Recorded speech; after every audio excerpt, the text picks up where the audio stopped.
Hello again. Back again. Let's put on some music.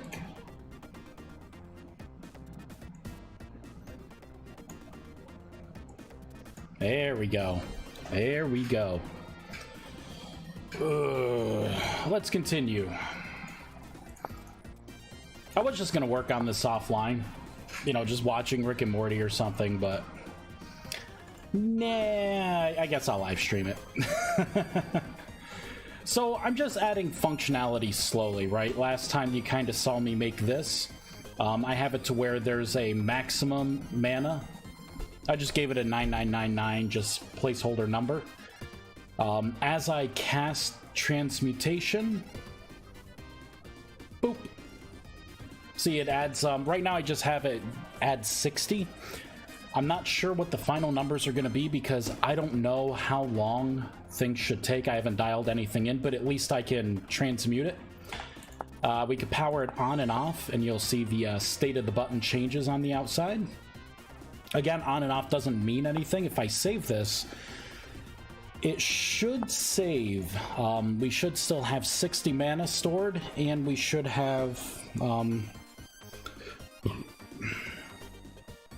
I was just thinking, should it be called mana? Because technically it's not 60 mana that you put into it. Maybe it should just be called energy instead of mana. Yep, 60. Oh, it defaults to off. That's right. I'm not saving this this variable. So let's do that.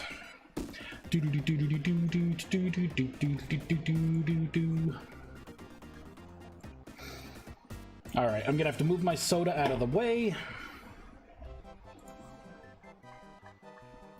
I'm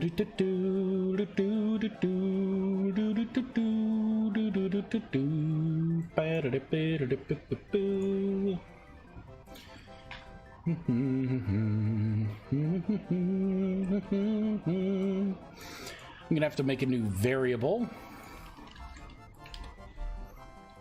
That's gonna have to be what, alter powered on.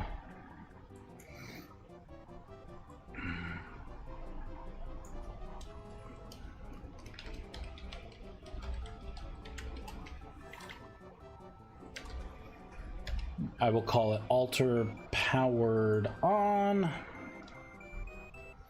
Maybe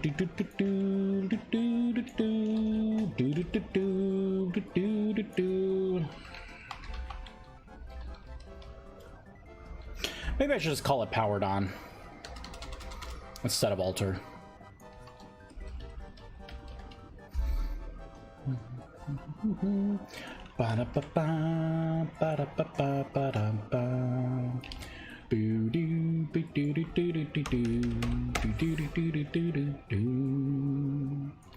All right, we got our string made. There's no messing it up now. All right, we're gonna need our from attributes. It's gonna have to be this dot alter block powered on equals tree tree tree dot, this will be get bool, bam. So that should be able to retrieve the saved information. Now we have to save it. Tree dot will do a set bool And we're gonna have to put this key in that we just made, and then do this dot alter powered on.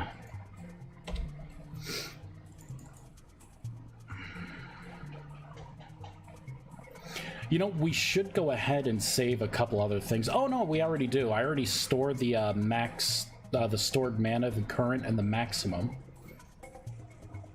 All right, so we should also send this information as well right here. So I'm gonna add dialog, dialog, dialog tree dash. This will be set bool.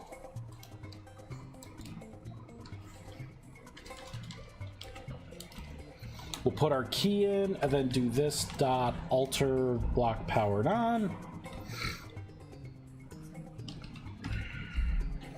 There we go. Let's save it. Yeah. Let's restart. We're gonna shut this down. We're gonna rebuild. Yeah, that's gonna be null because I made a variable outside of a method while the game was running. There we go. So now I should be able to hop in. I'm gonna power this on, and then we're gonna log out and log back in, and it should keep all the information. We'll cast the spell of transmutation on it to increase the stored energy. Hey Bernardo, welcome back. Thank you. I am feeling full, feeling good. Okay, so we got 60 and it's off. If I cast the spell on it, should be 120. Yep, so we got 120. I'm gonna power it on. All right, we're gonna shut down. I'm gonna bring back the world, so it should be at 120, and it should be in the on state.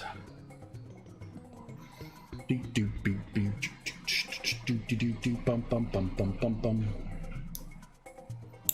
Doom doom doom doom doom doom. Doom doom doom doom doom doom.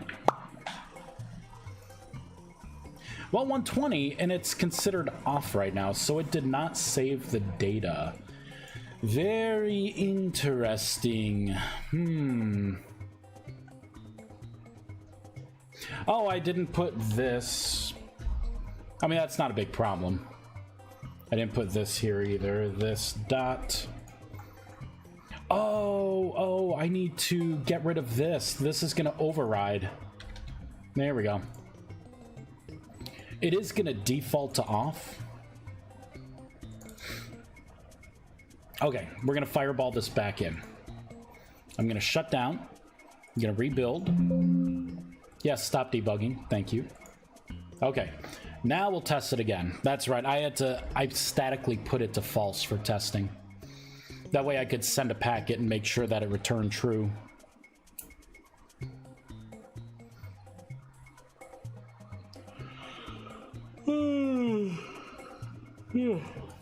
I am nice and full. That city chicken was good. All right, so we're gonna cast the spell again. So we should be at 180 stored energy. Whoops. There we go. So we're at 180, powered it on. It is indeed on. We're gonna log out and log back in.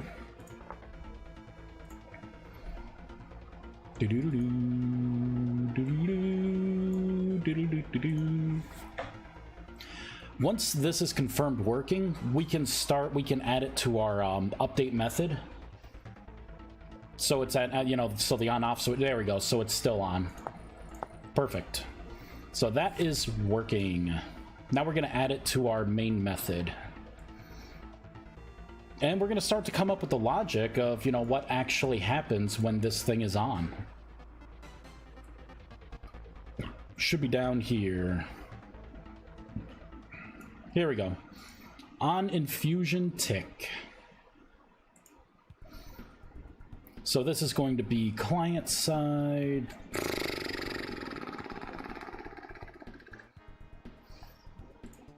I don't think I need this part. You know, I do need this part. I don't need to regenerate the mesh. I just need to update the, well, it's called previous rust stone right now.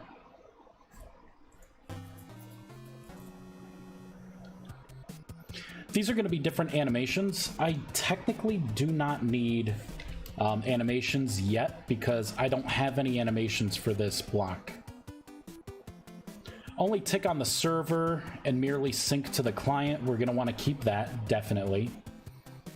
So, main fuel logic. So, is powered on. So I'm going to use the is powered on internal bool, but we are actually going to set this to this dot alter block powered on.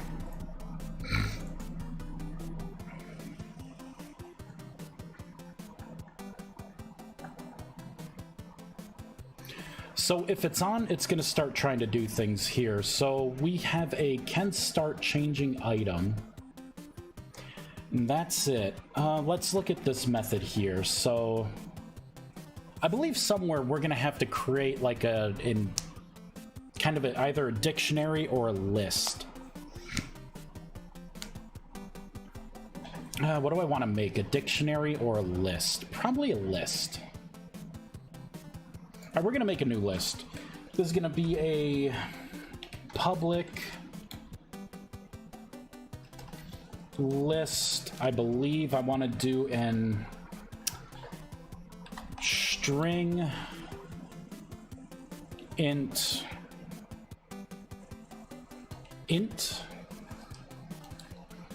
I'll just call it test for now equals new list. Did not want all of that.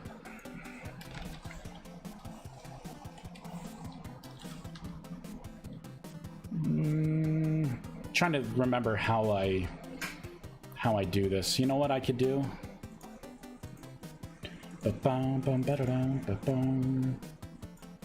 See, I made a dictionary, a spell dictionary here. I think I made a list in here. No, I also did a dictionary. Thought for sure it was a list. I've been making dictionaries. Interesting. I want this to be an array, so is that a list array or is it an array list? Can't remember. You know what I'm gonna do? I'm gonna look this up fast, because I'm vaguely remembering this. Array list. C# array list, here we go. So it is actually called an array list.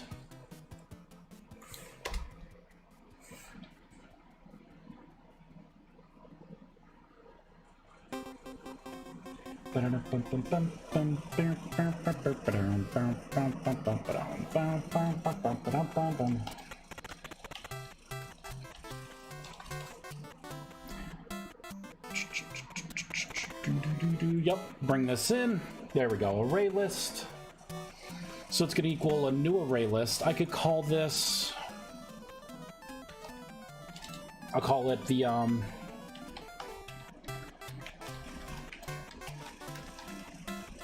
transmutation alter recipes. I will deal with this on initialize. And I think the way I do this is I have to do like add, right? I have to do something add. And then this would be like, we can use a name for like mana stone. Oh, come on, man. I hate when it does that. Mana stone. I can put in, we'll put in like 60, and then the burn time, I'll have it at 10. I believe this is not what I want to do.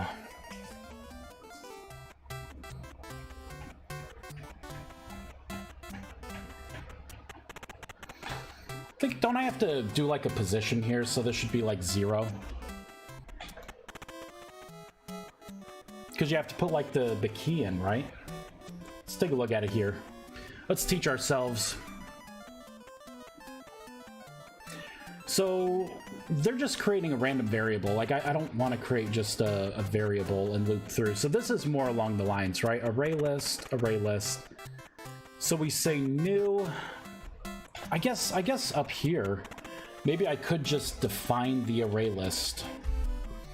And then I could do like 0. We'll do mana stone, right? Like what it is. We'll do the 60 and then 10.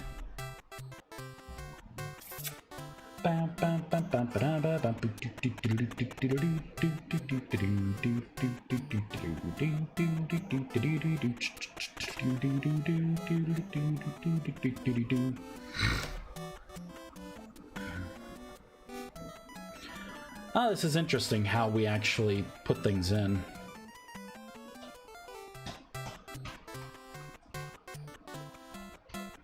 So this would be removing an element. So that would be checking an array list.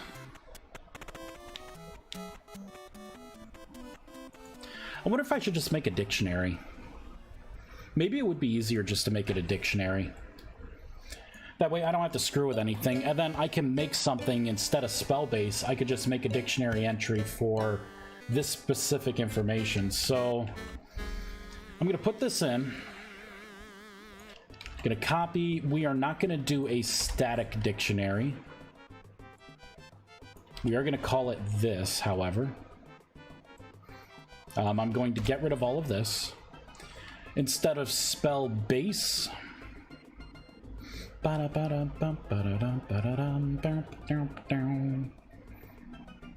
gonna have to shut down the game for everything that I'm doing. Let's make an interface. I'll say I transmutation alter recipe.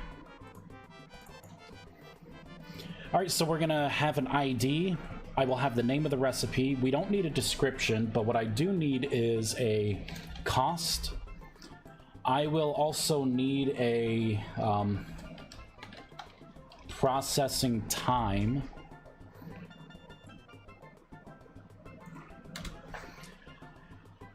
Let's get rid of all of this. I also need something else.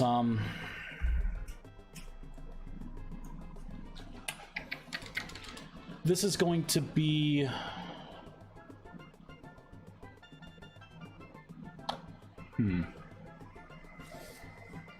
I will allow people to put in blocks or items. Now, you can get an item stack, I think, from a block, right? Let's do a test on that. I think you can. I got too many things open. Where's my GUI? Where's my GUI? There it is. So if I do this dot transmutation alter dot block dot item stack. No, can I get the straight item from it? That just says item class. Interesting.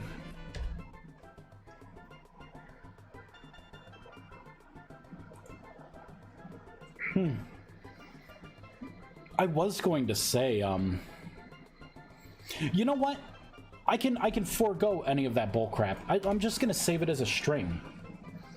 So we're gonna do string, and I will say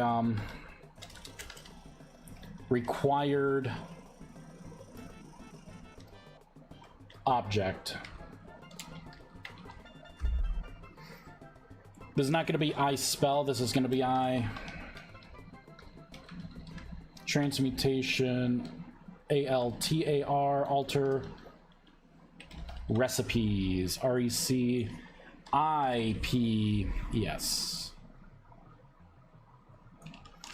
Copy. I gotta put an S at the end of this. Oop. This is gonna be more than one recipe. So we're gonna have the ID, we're gonna have the name, we're gonna have the cost, we're gonna have the processing time, and then we're gonna have the required object ID, I guess.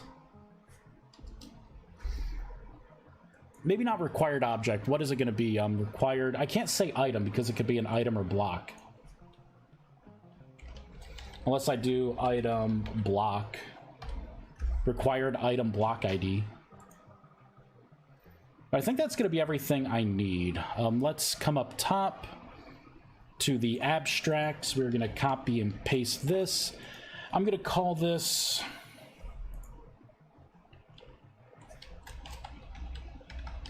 transmutation alter recipes. Boop.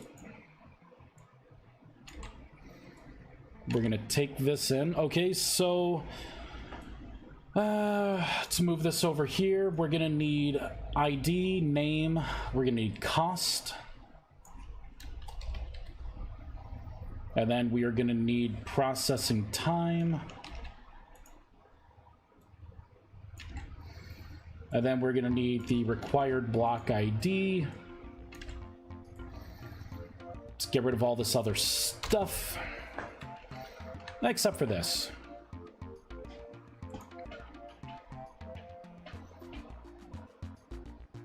So let's get rid of all of this.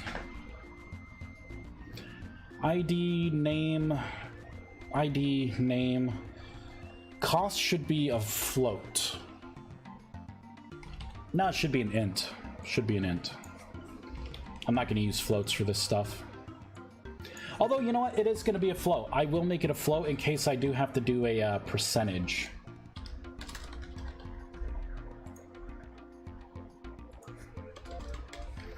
This should be public. Public float cost. Processing time, I will make that a float as well.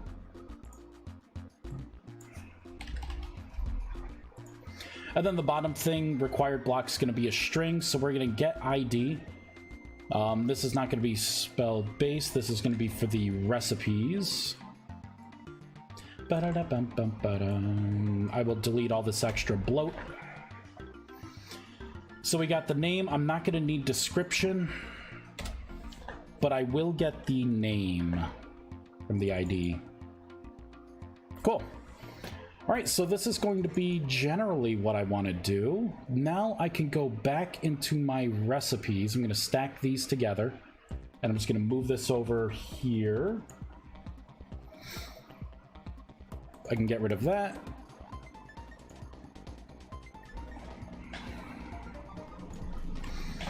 Instead of spell-based, this is going to be transmutation alter recipes is what we're going to take in.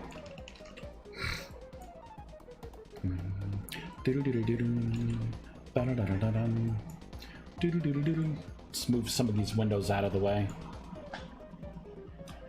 We're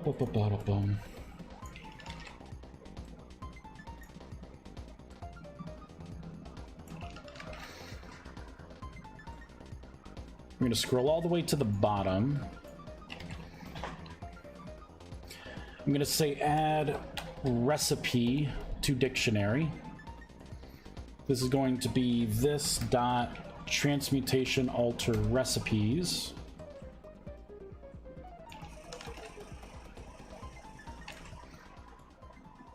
We do a check to make sure that the key doesn't already exist.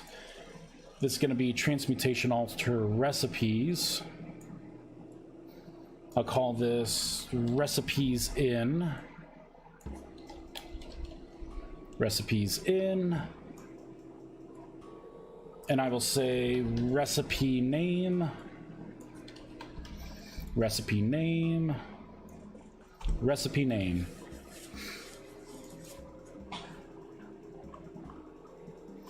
Now I'm going to create a new method. I'll create it right above. This is going to be a public void recipe list. And I can do this dot add recipe to dictionary. Now this is where I could create an enum. I probably should create an enum. I will create an enum.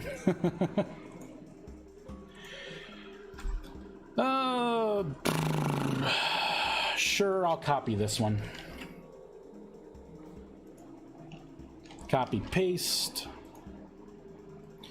This is going to be E. Transmutation recipes.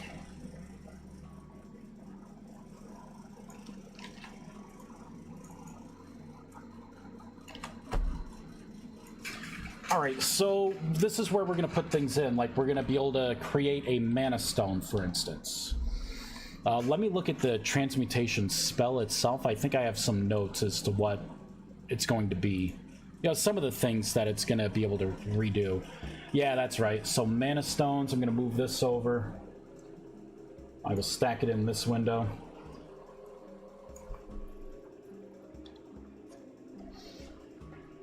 We will be able to get sticks.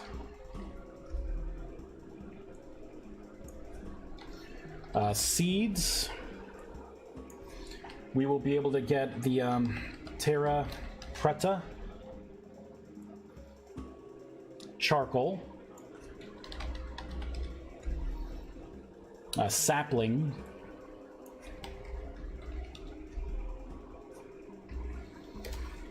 Temporal gear.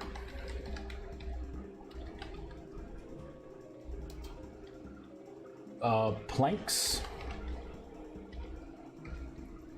Flowers. Storage. Vessel.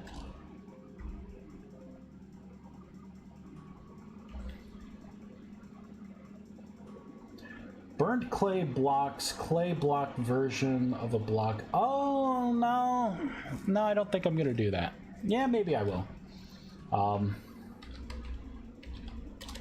Burned clay block.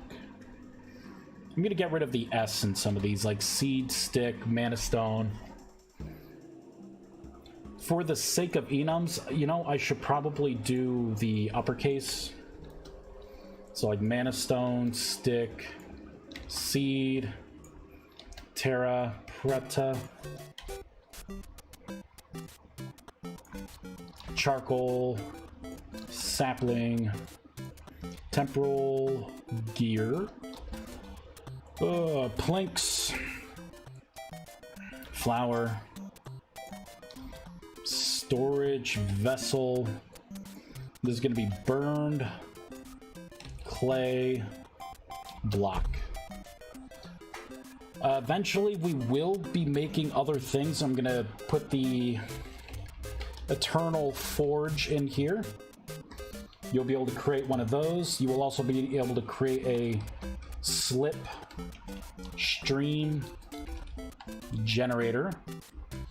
You will also be able to create a mana green house. Those are extra blocks that will be in the mod eventually that you will be able to create. You know what? Maybe a mana battery too.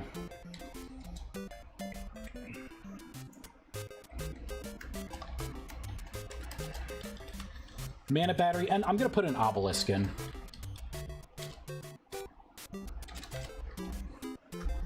I think that's how you spell obelisk. O-B-E-L-I-S-K. Obelisk, yep. That's all I can think of right now. Excellent, we can close that out. We can close this out. So now what I can do when I add things to dictionary is I can do transmutation recipes dot we will do like mana stone dot toString. So that's going to be this key. And now I could do new transmutation alter recipes. I have way too many windows open. Jeez Louise. Just realize if people are talking, I will never see it. And something for this, it would be like, I should probably do recipe mana stone. Probably recipe mana stone lowercase recipe, if I could spell it right. Oh my gods, look at that Vice, he's so cute. Yeah. How you doing, Vexus? Hope you're having a good weekend, because this is indeed a good weekend. We're working on the transmutation altar. It went from an arcane workbench to a magician's workbench to a transmutation workbench to a transmutation altar. I think this is the final thing. Final. We are going to create a new folder. I'm going to call this recipes. I'm going to add a new subfolder. This is going to be called the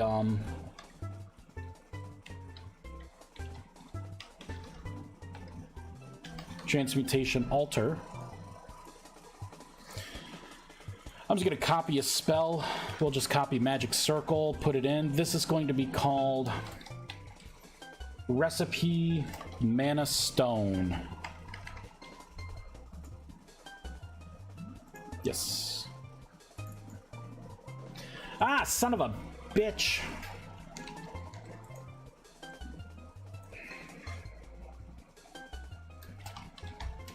I hate when it does this. Really annoying. Because it probably changed it a handful of places. It's like it tried to help, but it failed horribly. There we go. Alright, so recipe mana stone, transmutation altar recipes. None of this is information we need.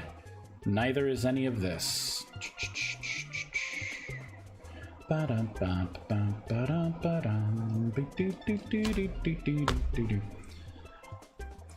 Yeah, it's been good.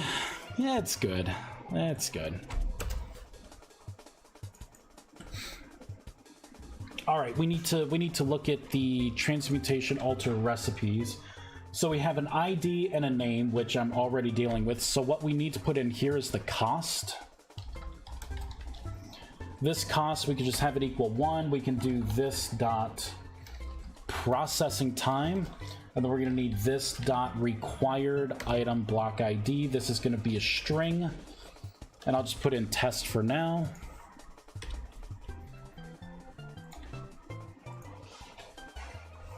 What does this cost? It doesn't like this cost. Cannot be assigned to its read-only. Is it really? Oh, it is read-only. Whoops. There we go. There we go. That's better.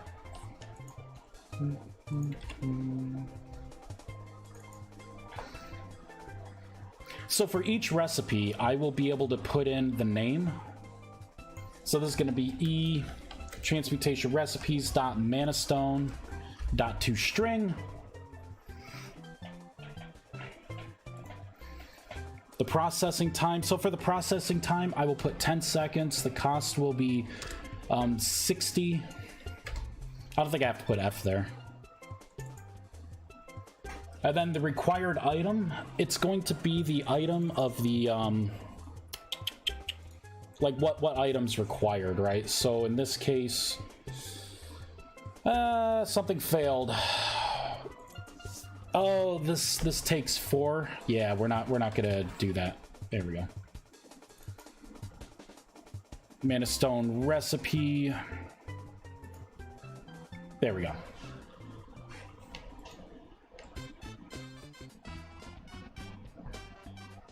Wait, why does this say it's in spell? It should not be in spell.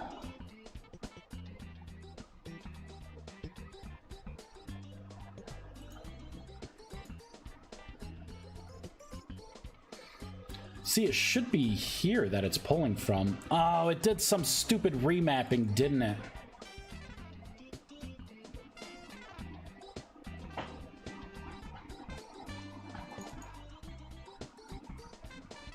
I'm going to start closing out some windows here, so we got that. Oh, it's happy now. Okay. And this recipe list, I'm going to have to push up here. I will do it on initialize. This recipe list. So we will initialize the core things for the block entity in the block. I will create a recipe list on the fly. And then as you put items in, I could do a check to see if that item is the same string as the, you know, a block that you can turn something into. And then that will have the dictionary entry for how much energy it's going to take, how much time it's going to take, and what it's going to produce. Not too shabby, eh? Not too shabby at all. Oh, you know what? I need to add a result. I put the required thing. I never put the final result. All right, transmutation, alter recipes. It's a good thing I kept everything open. So I need to do another string, and I could do result item block ID.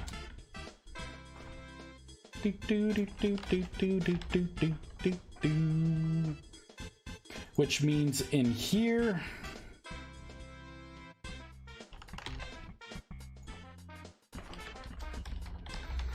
public string resulting block ID. And then that also means we have to go over here. Now I have to say this dot resulting block ID equals, I will do RMR references dot mod ID. Whoop, I should do a mod ID with colon. Plus, and then I will put in mana stone dash lesser. That's right, I have different versions of my mana stone. So this is going to have to change. I will make the lesser mana stone first. We will say yes. That means in here, this has to change.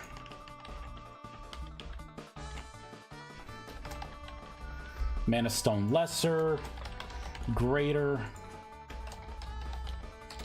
S-U-P-E-R-I-E-R, superior. That doesn't look right. We'll just go up to the mana stones. I'll just copy it from there. S-U-P-E-R-I-O-R. Duh. Oh my god, Vice. Oh my god. Superior, and then celestial. There we go.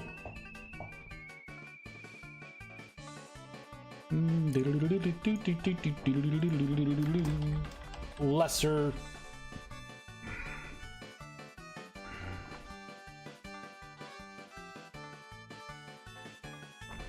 All right, we should be just about done. I think I have one more thing, right? Yeah, it's this right here. So I have to specifically add the lesser mana stone recipe. All right, now it should build successfully, which it does. We're gonna hop into the game and we're gonna check it out. Make sure the game can load. I need to get the exact item name of stones. Do do do do do do do do. Bow bow bow bow na na bow.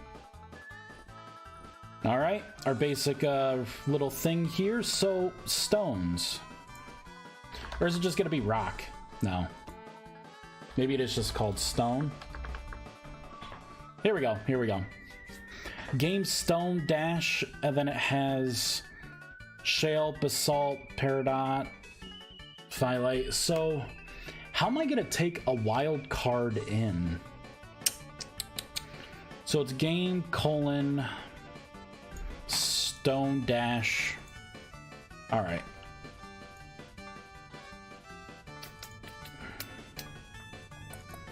How am I gonna do this? Because this is gonna be RMR references dot game with colon ID plus stone dash. Really? Stone dash, and then it would be something, right?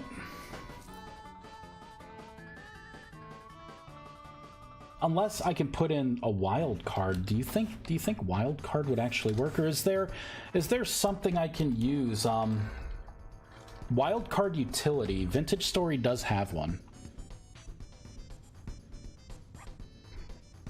Matches variants. asset location encode, and then the allowed variance, which would be a string array. So I wonder how it uses this. I'm gonna do a search for this particular thing in the game code and see how this is even being used. There we go, wildcard. Let's analyze this. Used by not many things, Jesus Christ. Here, grid recipe, okay? So we get the value, we get the code, block code, and then we get the value skipped variance. This makes no fucking sense to me. So, okay, what are we getting here? What are we getting? Wildcard utility, matches variance. This is so far. And then we have a asset location. So what is val?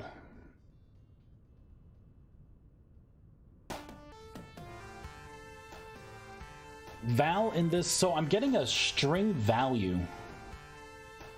So this is just taking the value code. Code of the item or block. Okay, we're getting closer. So maybe in this case, I can put the particular stone in here. What's the next thing? Another asset location. That's really super helpful. Thank you so much. The encode, asset location, encode, code. This is a unique domain plus domain object. Must be globally unique for all items, blocks, entities. Yeah, that's fine. And then skip variance. Where the hell would skip variance be?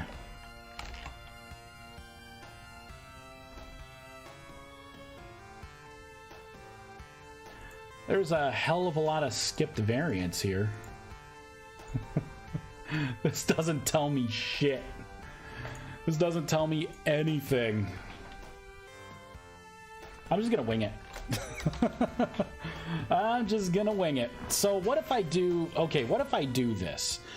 Matches variance, right? Unless I could do something like this. I'm gonna try this first. Because I'll see if it could take anything.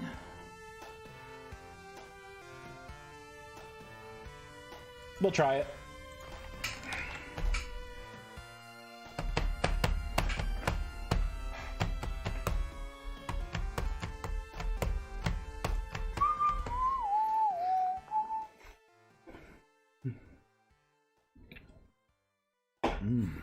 Yum yum. Boop. Okay. How do I check this? I'm gonna have to continue with my logic. That way it could detect when I put an item in the item slot. It's gonna have to be the input slot. All right, so okay, I made all this. Let's continue the logic. Okay, so it's powered on, right? Actually, I should do this before it's even powered on. So I'm gonna have to do a check for the particular inventory slot. You know, I'm gonna do this before so the client and the server both see it. So if this is not empty, so there's an item in there, right? And then I can say if there is an item in there,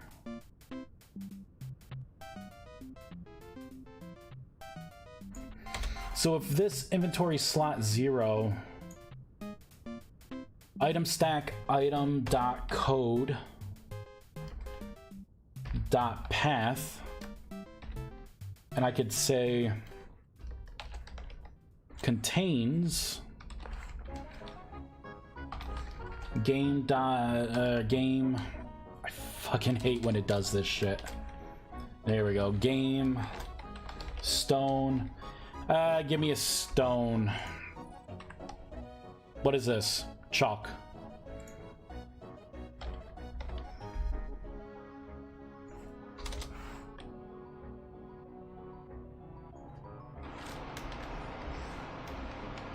Item inserted.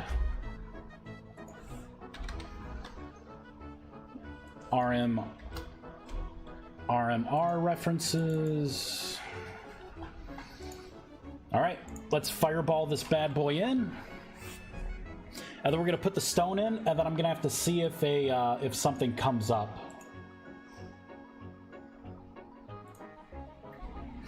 So we'll get it to where it could detect one of the valid stones are put in, and then with that, I can start doing checks to see if it matches a requirement for my recipe. And then we'll see if that wild card is working.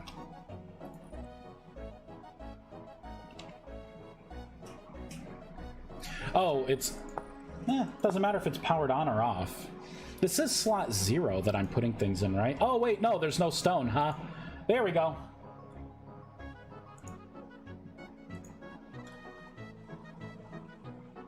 It's not telling me shit. It's not telling me shit. So I wonder if, you know what? I probably want to do either code altogether. Because code is the domain plus the code of the object. Code, I think I should do code path contains. I gotta get rid of the game, I think. There we go, item inserted. So it is indeed seeing this print statement here, so I can get rid of that for now.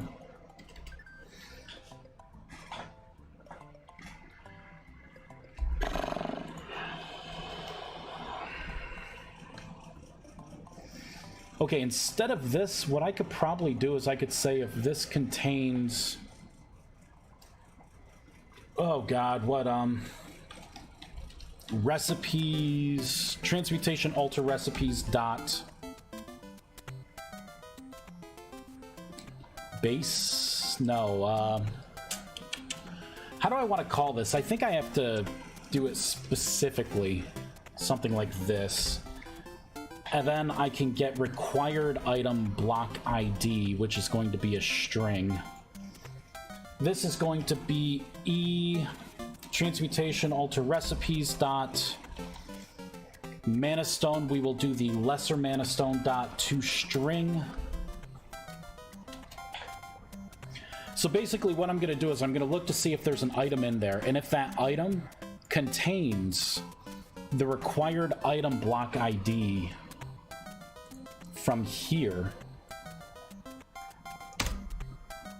So it would be stone dash and then a wild card. So ideally it would be stone dash, in this case, chalk.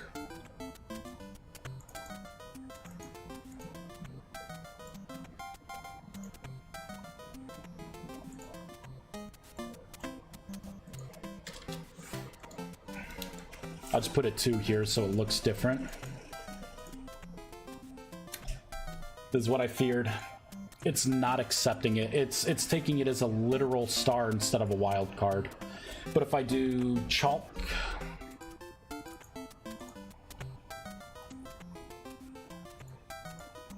Oh, I think I gotta reload after changing this. That's right. So I either have to reload or restart.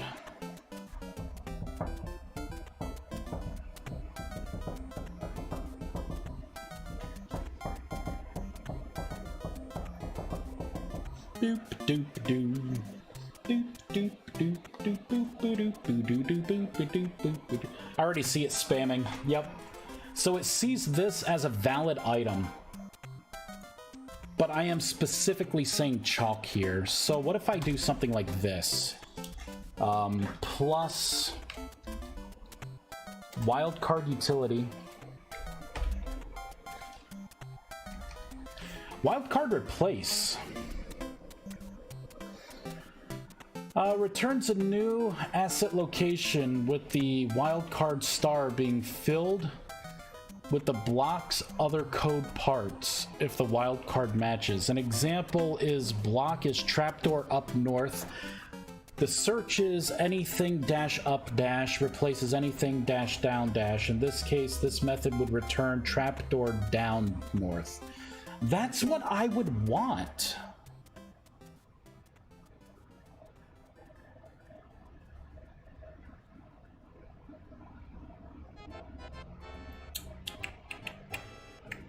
The problem is, how do I specify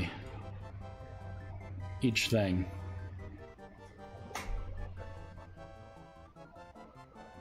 Because I'm not sure how many things are going to be stone and then dash. Because ideally, I could do something like this, and anything that is stone dash would work. But I feel like that's too literal.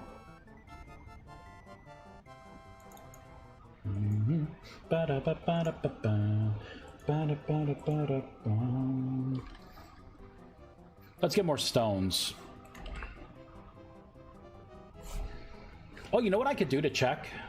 Let's pull up the game's localization file. That should give me all the keys. Boop. And let's do a search with Stone Dash. So we got an item description for all the different kinds of stones. Ooh, see, that's the problem with it contains. Technically, it would be able to take in the limestone loose stone blocks. Probably not what I want. It would be able to take in boulders, which it would give you a single mana stone for. It would be able to take in clay stone, anything like the block stairs for clay stone. Yeah, that sucks. So I can't do a contains. I would have to do a hard equals.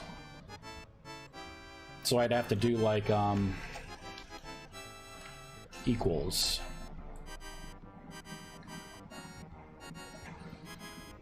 In which case, I should probably get a print statement to see what the name actually is.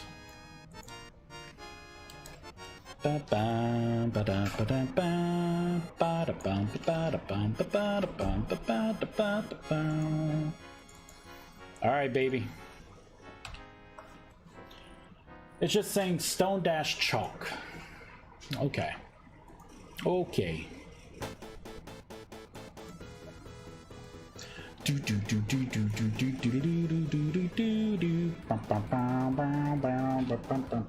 So it's literally giving out this. God, how do I want to do this? I have to be as efficient as I can be with this. At least for the first pass, it's got to be pretty efficient.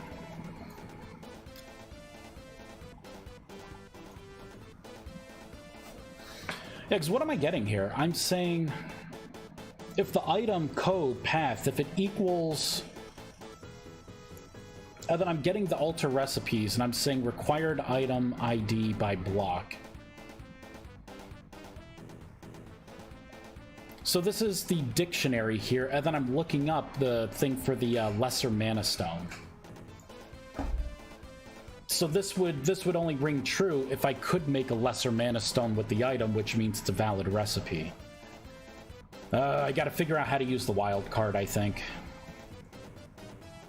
Alright. Fine. You win.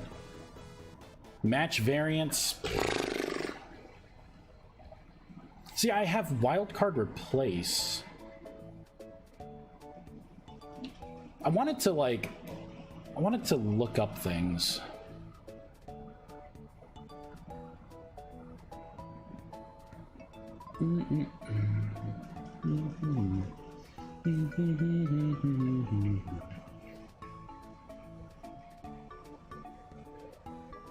I guess there was another way I could do this. It's not going to be as pretty. I'll probably end up changing it, but for now, I'm just going to do it. Just to get this working. I will statically put in chalk here. We're going to go back to here. I'm going to just manually do... it's going to be messy as hell. Not the way I should do this.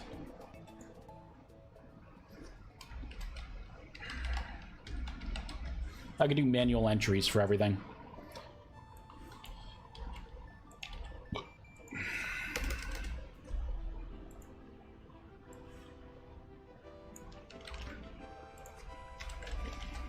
Or... Alright, so I need to look up all the stones. So we got andesite. Can I just, like, move this over? Oh, you know what? Actually, I know how to get this.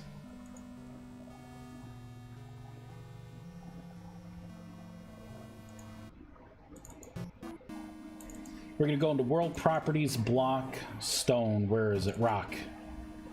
So here we go. This is a list of all the rocks in the game. I'm just gonna do a copy and paste-erino.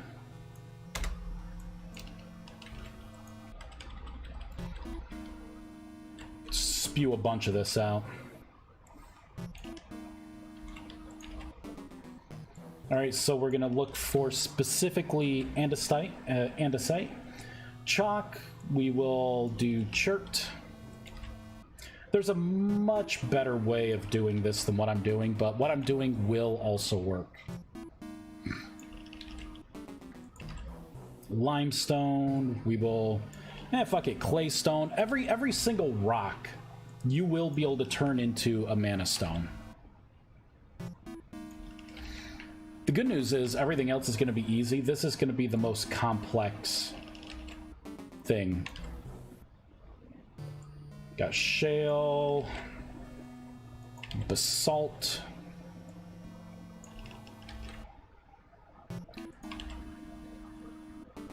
peridotite, phyllite, good old slate, and bauxite. So basically, I'm just going to look at the item.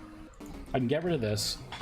And I could say if there's an item in this slot, and if that item equals any of these stones, then what we're going to do is assume that it's going to create a mana stone, in which case we would put whatever the mana stone stuff is here. So I would say this dot... I would need to do a lookup here. Transmutation alter recipes for less of mana stone. I would have to get the cost.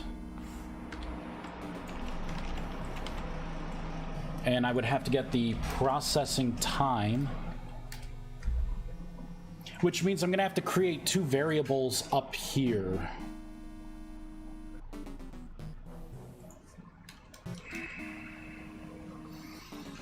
So I'm going to have to do a public float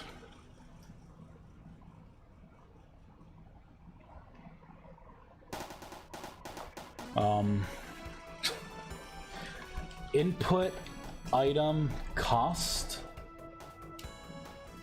a set and get for that, probably an input item process time.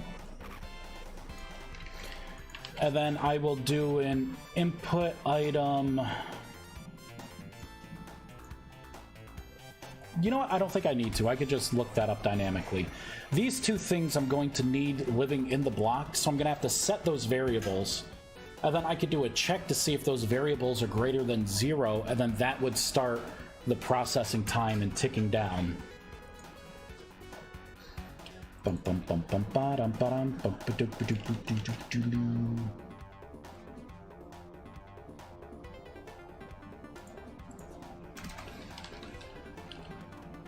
You know what? I don't want to statically set these.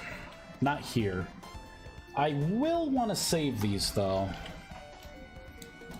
This equals a tree attribute. We will do a get... Ah, shit. What do I have? I have this as a float. That's right. I had to think, like, wait, what's my data point here? For now, I'm just... I should just create the damn keys, huh? Paste, paste.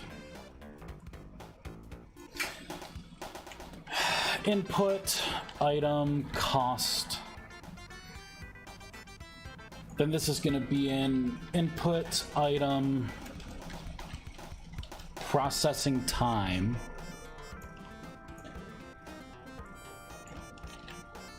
Paste, paste. So this would be input, item, cost.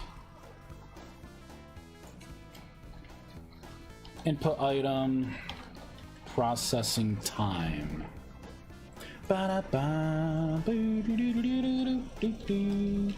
Input item, processing time.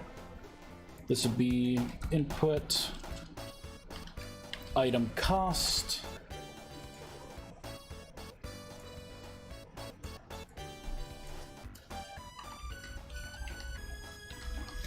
Input item cost. Input item processing time. There we go.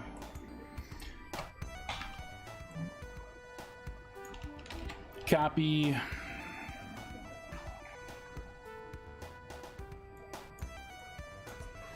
This dot, there we go, paste.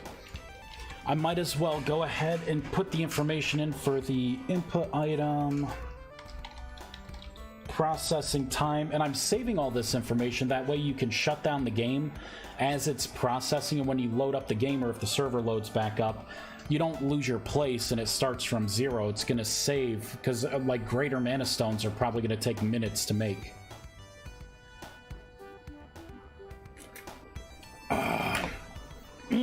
Delicious. And this would be input item processing time. Why the hell isn't this working? Did I call it something else? Oh, processing time. There we go.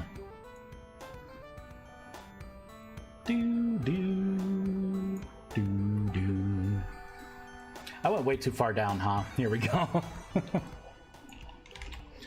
All right, so that's just the reading. Now we gotta write.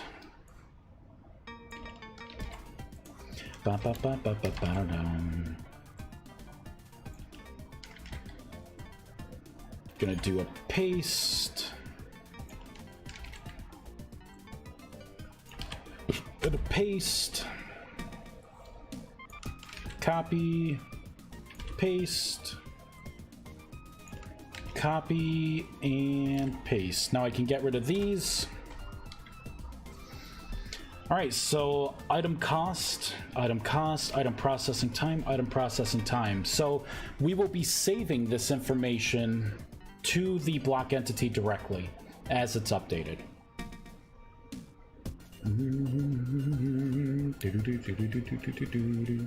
You know what? We're gonna have to pass this specific information here as well. Yep. Paste. Cut. Paste and paste. So this is going to be item cost.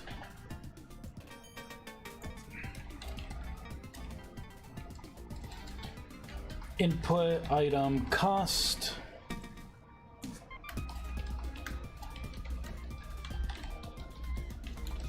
Input item processing time. There we go. That way we can pass those variables to our graphic user interface. That's how I'm going to be able to calculate the percentage bar, is based on these variables.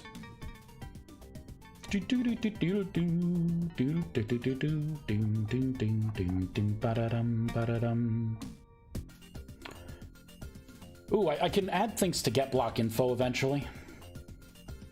We can eventually have it to where there's like a gentle magical chime or something sound as it's running. I also have particles that could be on while it's running. You know, I am going to turn on my placeholder particles. That way I at least have something to look at. We actually have to run the particles not from the block entity, but from the block itself. So I already have some basic particles. We're gonna do spawn particle. So we're gonna get this, so I can say BEO dot alter powered on.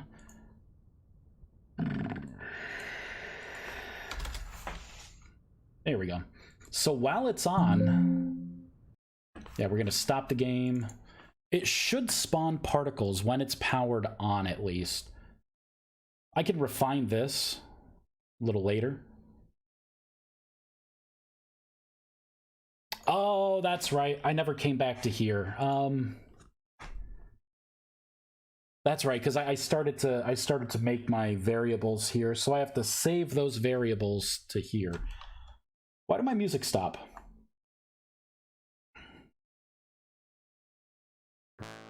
There we go. Pop this back on. So this is going to be this dot input item cost equals, and then it's going to be this dot input item processing time equals. So I can dynamically shift these things.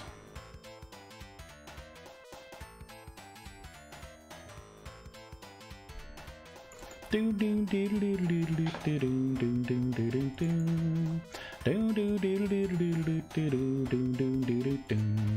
right, let's start the game.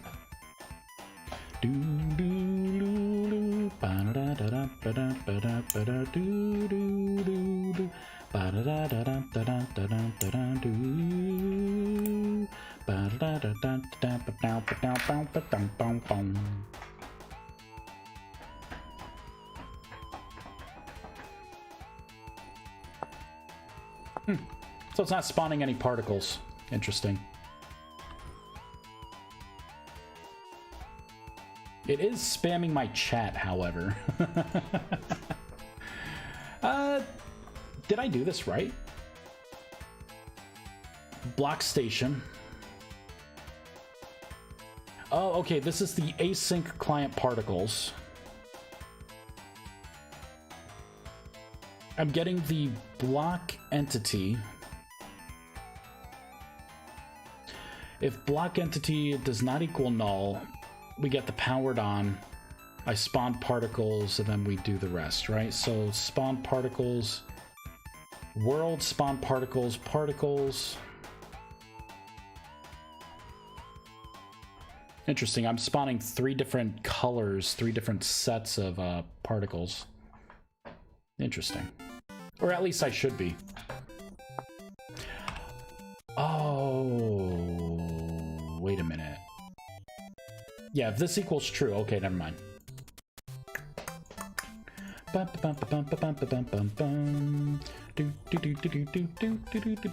it's not spawning any particles. It is doing something though, because you notice it's not spawning any particles now. Yep, it's not spawning any spell particles either. Yep, so it is trying to do something. Oh, shoot. Do I not have this?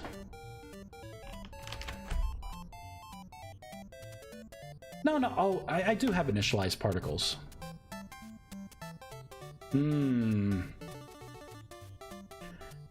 Is powered, last code part powered. Oh, I see what I was doing. I was flipping the block before. That's how I made particles spawn. I'm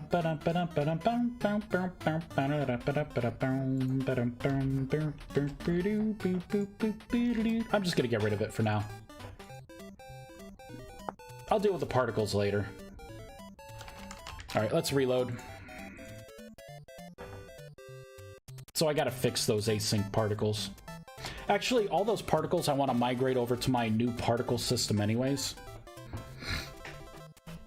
I think all I want to do is just see the input. I should call these items. Huh. It's still being weird. I think I may have to restart the game to fix the particles. All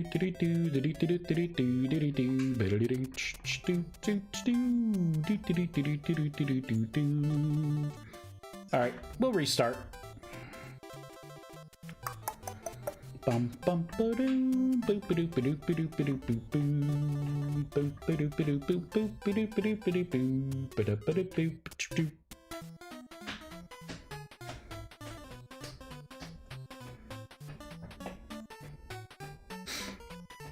So I think for the spells, for like the run speed, the buffs and everything, I'm gonna have like a tier 1, tier 2, tier 3, and tier 4 version of the spell.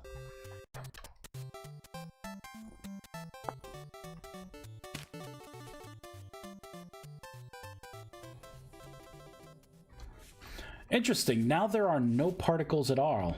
Huh.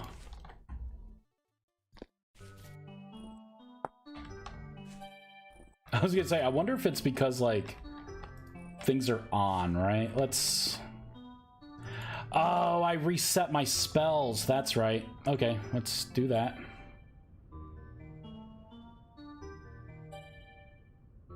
Let's just add this spell, shielding. Doesn't do anything yet.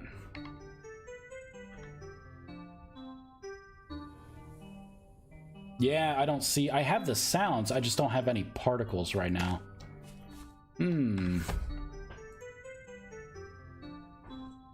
Very interesting. I'm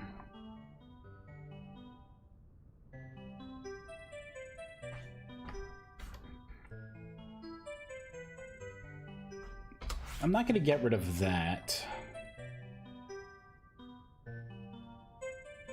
I think it is literally this that's having an issue. Maybe my initialized particles is having an issue. Oh, you know what? Yeah, it would be. I'm not sure if, because I'm not initializing these particles based on... No, I don't think that would matter. I don't know, I'll just try and get rid of this whole initialization. And then actually this will tell me if I am trying to spawn particles anywhere. I just want to fix it.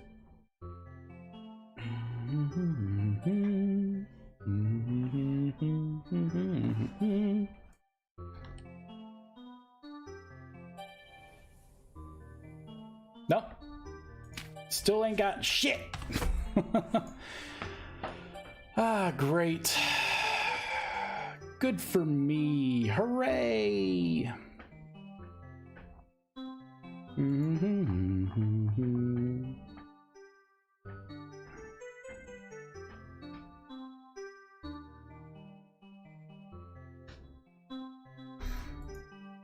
Kind of curious about this.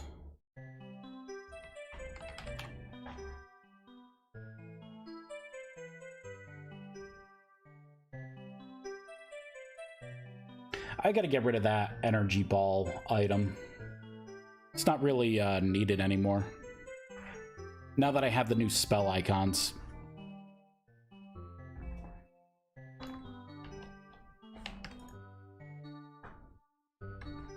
I gotta open the spell book. Learn this. Yeah, still no particles. We gotta fix this. Kind of wonder if it has something to do with these blocks. I'm just gonna break everything. And then I will log out and then log back in.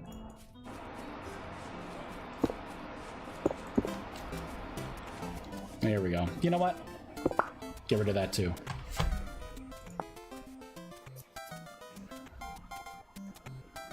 There, we're gonna rebuild and start again.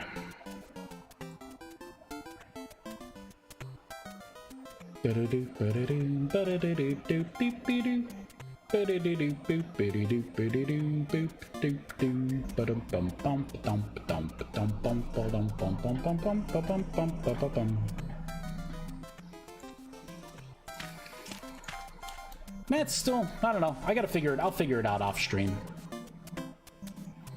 Either way, a lot of this core logic's gonna be the same. So this is powered on, this is powered off.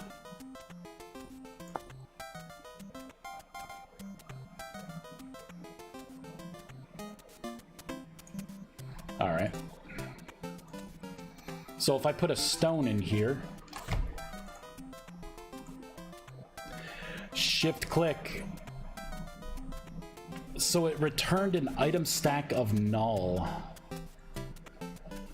Oh, I gotta put a check in here to see if it's an item or a block. Whoops. Yeah, that could be a huge problem. Because I only checked to see if it was empty.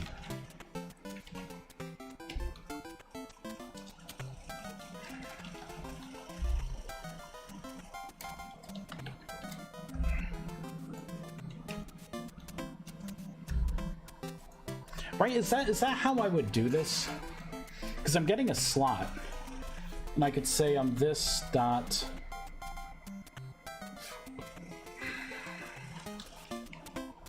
I know there's a way to do this.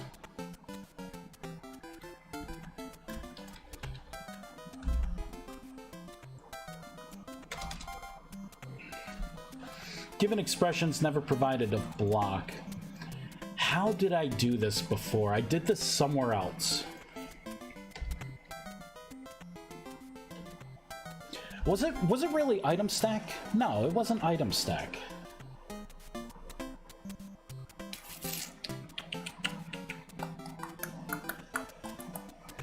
Okay, where am I doing this? Where am I doing this?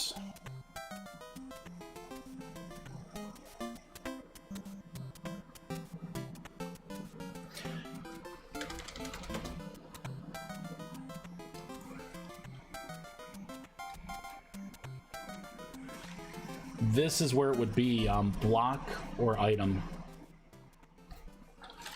But what if I get collectible?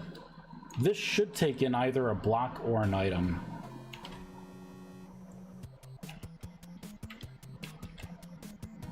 God, son of a bitch. Where was I? Here we go. This. Change all of this to collectible.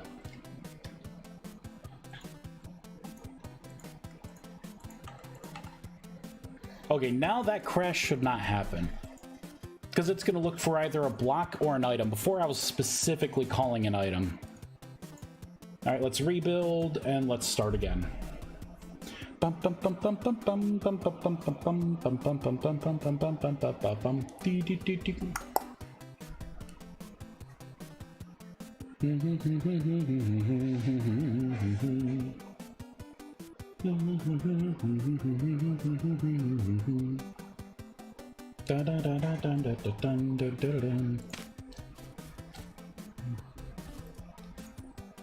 Okay, put a block in there. That's pretty funny. The block rotation code is so off. That's pretty cool though, to have something orbit, huh? I can maybe make a shader ball and have a shader ball like orbit around. I like that. But if I put a book in there, the book will actually rotate and hover. I calibrated this for items, not blocks yet. So this is really what it should do. So when I recenter the block, although I think I'm going to keep a snapshot of that code. That's actually pretty cool, being able to like rotate.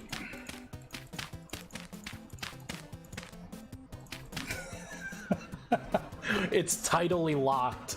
Oh, I can make like a little planet, huh? Like I can make a an Earth, or like, you know, like the Earth that we're on, and then I can maybe make like the moon and the sun kind of rotating around. Oh my god, that would be a cool clock, wouldn't it be? You know, like a time of day thing, so you could like look at it, right? And I would have smaller versions of this, like hovering, like a projection table, right? And it could be like hovering or something. That'd be pretty neat. I like that. That's pretty cool.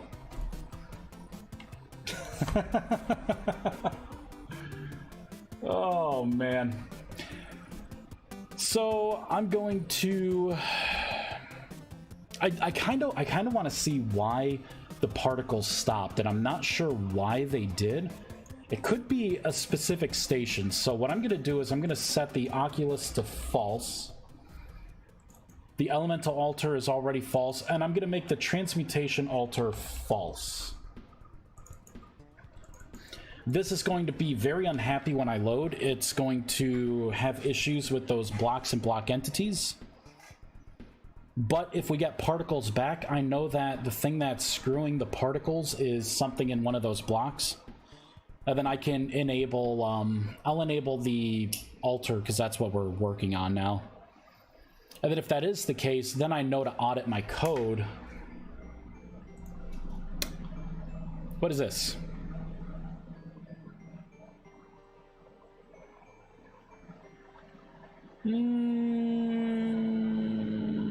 What are we looking at?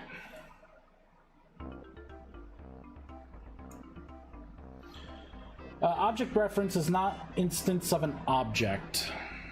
It shouldn't even be loading this. I just disabled the block. Am I really gonna have to come in and destroy that one block? Alright, alright, alright. So I think I'm gonna have to destroy the block first and then prune out the item. Or the block. Or I could just get rid of this.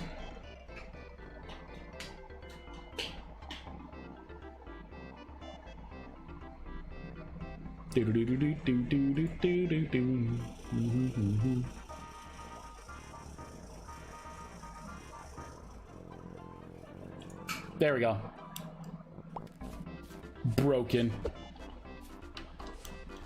Okay, so I have no blocks here. Alright, alright.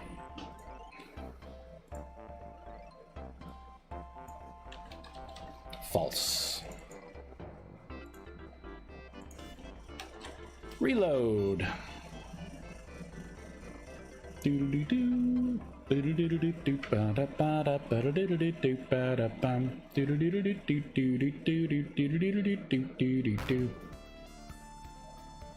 Well, it got further than it did, and it still hasn't crashed, so that's a good sign.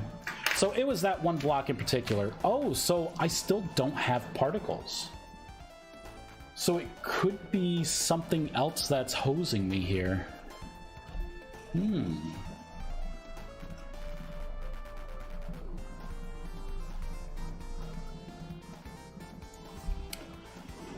Oh, you know, this could be a problem. I have animatable on everything, and animatable's not going to be on everything. I think what I'm going to have to do is do a by type for this.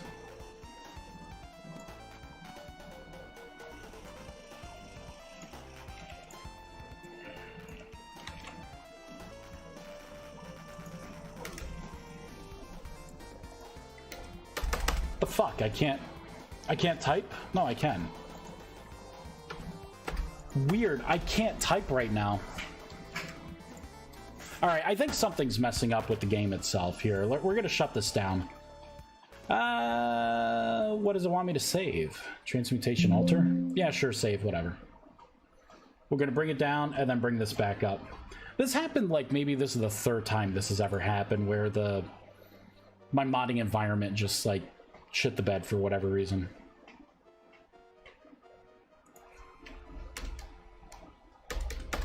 I still can't hit enter here. What the fuck? Oh, I could hit enter here. This is bullshit. It's just a JSON file. Goddamn thing.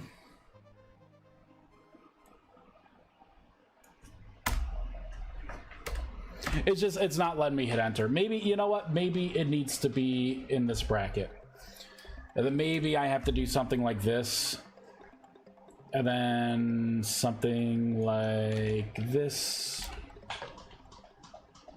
Oh, great. I have some weird bullshit now. Alt-R. There we go.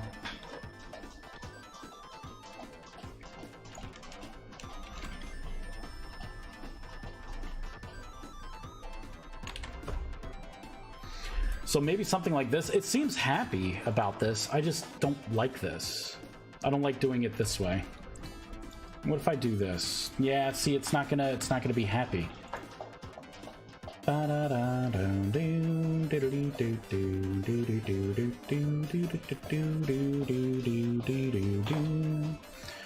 So I should look up mana infused. Only mana infused should be animatable. Let's give it a try.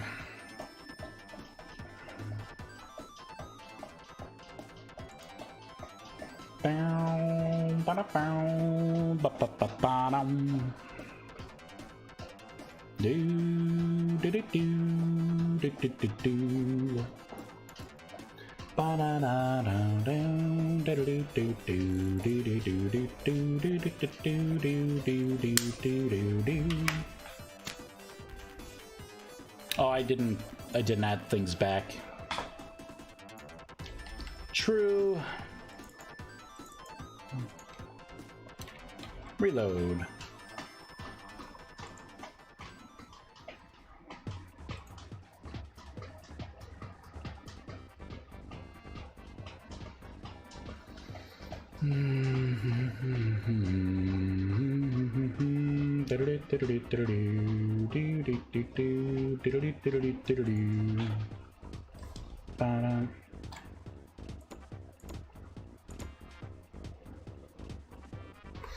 Interesting how it's not pulling up the correct. Yeah, it's not pulling up the correct item now. So I think this is incorrect. Where is it? This right here. Maybe I shouldn't do a behaviors by type yet. I'll look that up later. I'll just do this.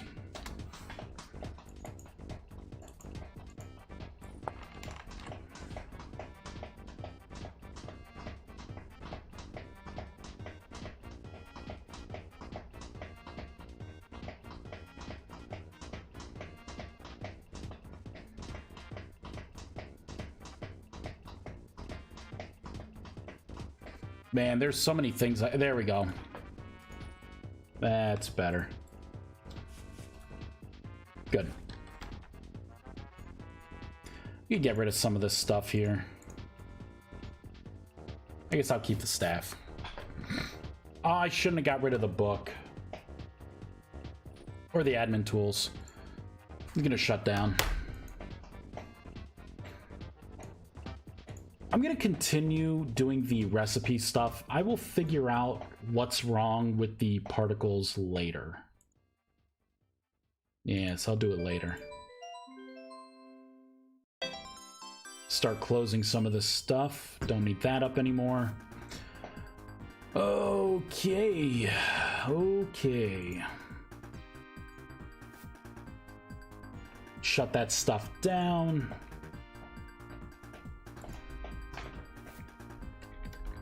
I'm just gonna get rid of all of this.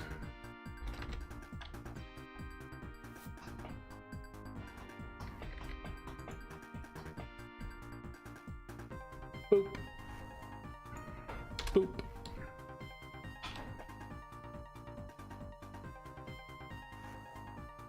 Should receive client particles. You know what? We'll get rid of all that too.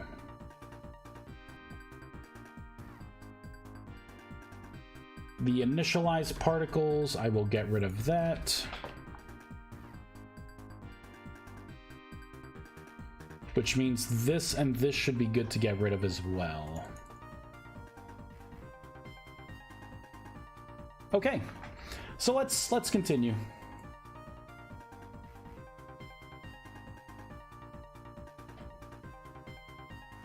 Ba-na-na-na, do-do-do-do.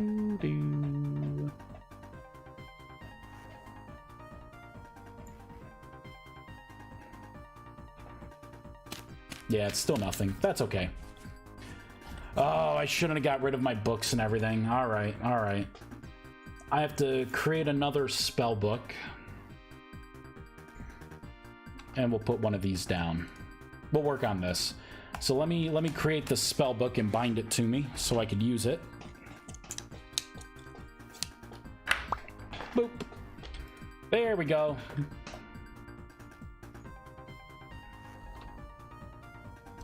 Let me get one of the max mana. There we go. Maximum mana. Perfect. Okay, let's cast a transmutation on this to charge it. Boop.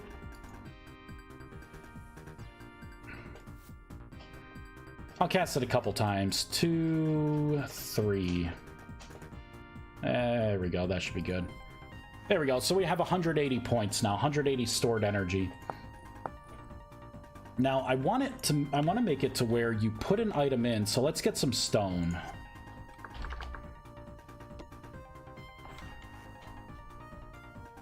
I'll get a bunch of andesite. So I want you to be able to put one in, and then it should update the These two things here. Input item cost and input item processing time.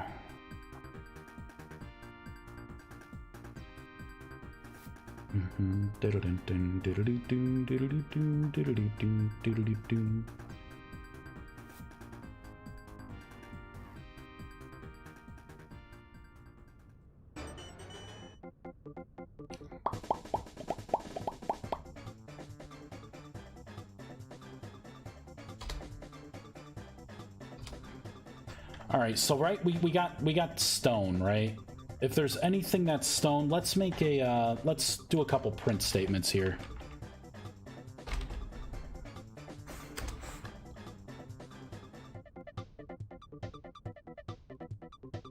I'll do item inserted dash cost equals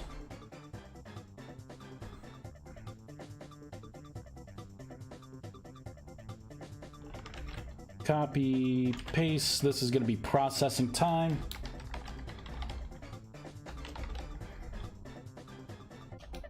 Plus this dot input item cost. This dot input processing time. So this should dynamically shift up to the lesser mana stone. Ba-da-ba-da.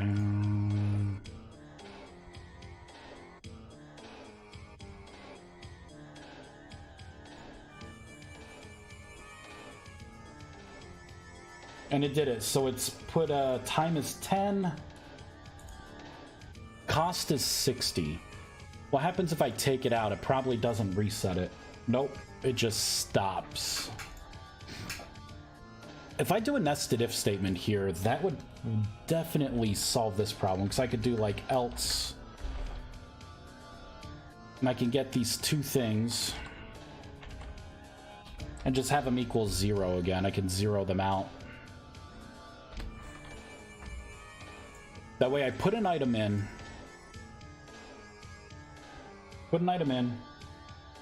take it out,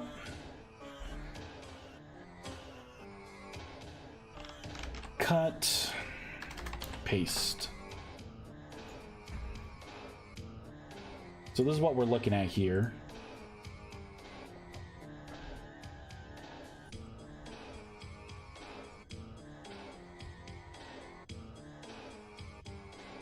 So that's my processing time.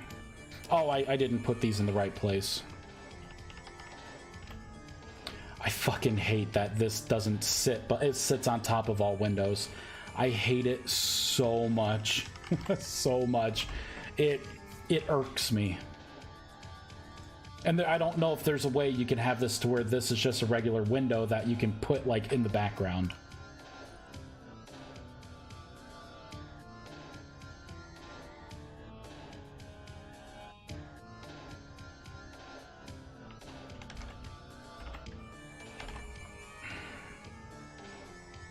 There we go. So this should set it to 0. There we go. So it's zeroed out. If I put a stone in, cost is 60, the processing time is 10 seconds. If I take it out, it's going to reset it. So you can't cheese it. You can't start with one thing and then try and do like a weird item swap thing. Like this.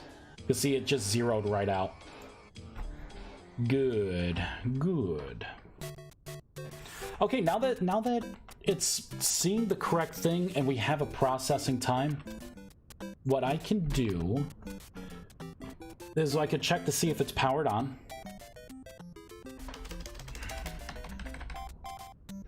And then I can say if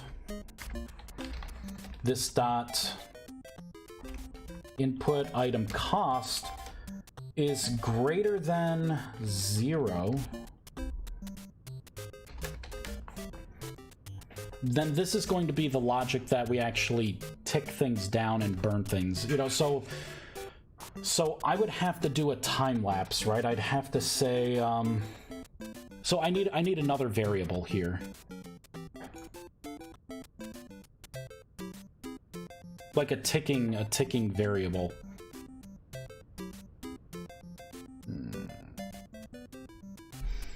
shit, I'm gonna have to save this variable as well. Damn it! Okay, okay.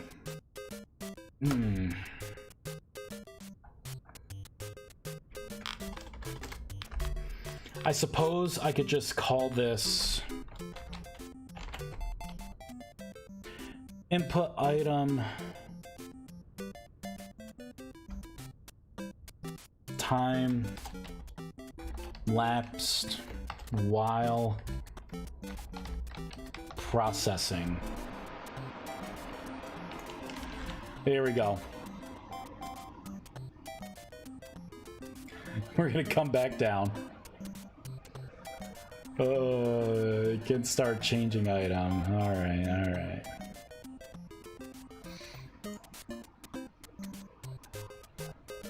Alright, right in here. What I can do is, if the cost is greater than this, we can just start accumulating. Input time lapsed while processing. And then I can say if input time lapsed while processing is greater than or equals to this dot input processing time, then run some code.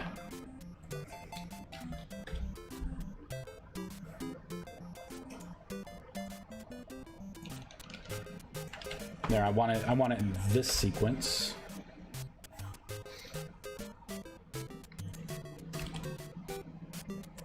We are going to reset this to 0 as well, if you try and doink with it at all.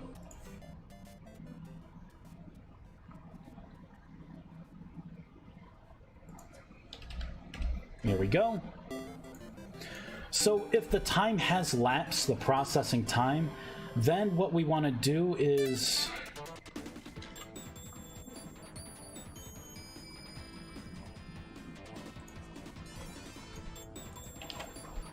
something with the item itself. So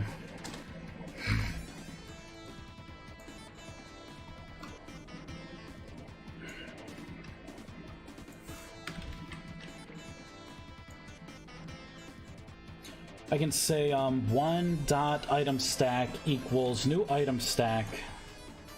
This will be a mana stone dash lesser. I'm gonna just put a static item in, and then we will take one thing out and then mark both as dirty, and then we will reset this back to 0. Which means that I probably should have the processing times for the recipe. I should have switched those two, so we're going to switch those two variables for testing. Recipes, mana stone. So processing time I will have as 100. The cost will be 10.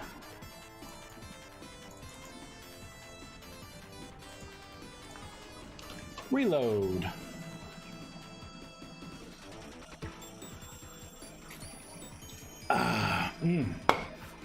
Delicious. Delicious.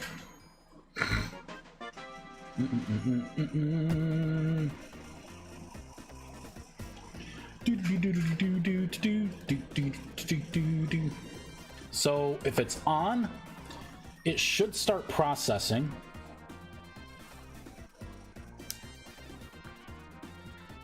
I don't know why I put 100 in.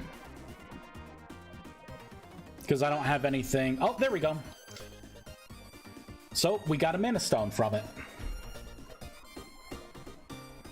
Now the question is it going to stack? Nope, it is not stacking. Okay, let's shut it back off.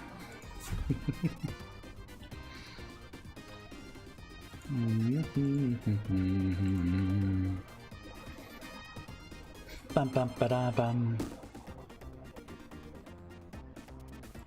So this item stack equals this new stack. I guess what I should do is go into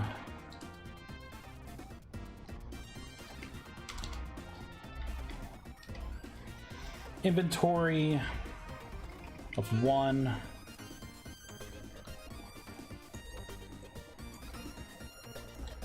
I'll do that. Dot stack size. I'll make an int stack size in stack sized.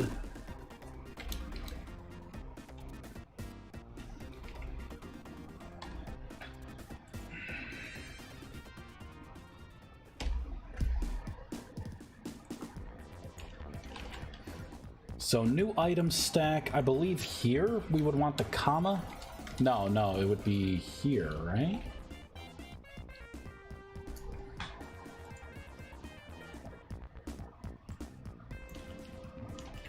No, I believe it would be here for the item stack.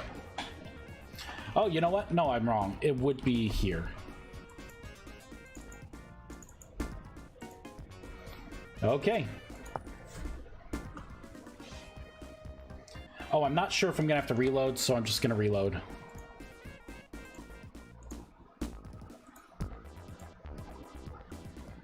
And for my print statements, I'm gonna make another print statement to watch that processing time.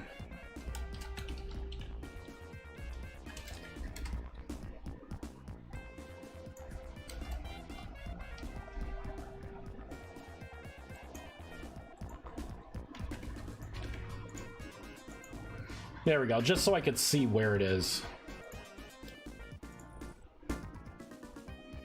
It's in the 60s, 80s, 90, 100. Nope. So it still is not doing what I want it to do. So let's stop it.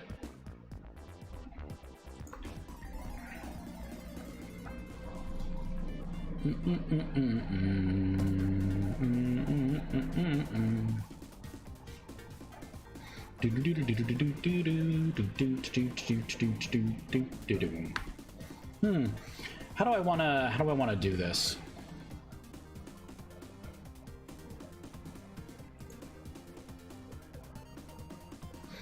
Input item processing time. You know what? I think I know how I want to do this.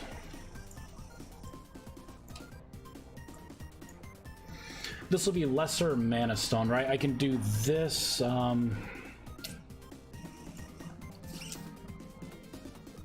Okay. If I'm gonna cut all this out. So I can say if inventory slot 1 is empty. So if the slot is empty, then I can create a new item stack and put it in. If it's not empty, else. And then all I would have to do is just accumulate this item stack.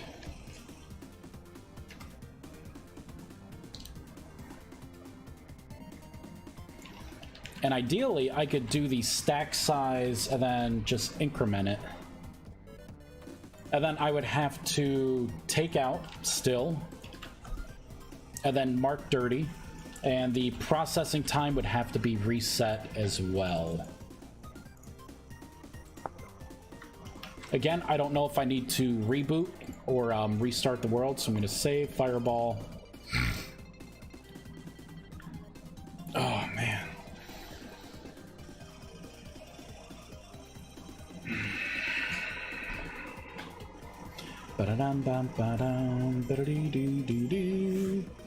Alright, you son of a bitch.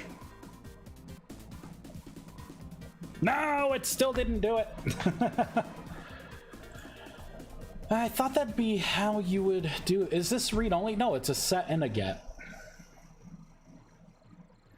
This item stack size. Let me make sure it even gets to here. RMR references dot logger.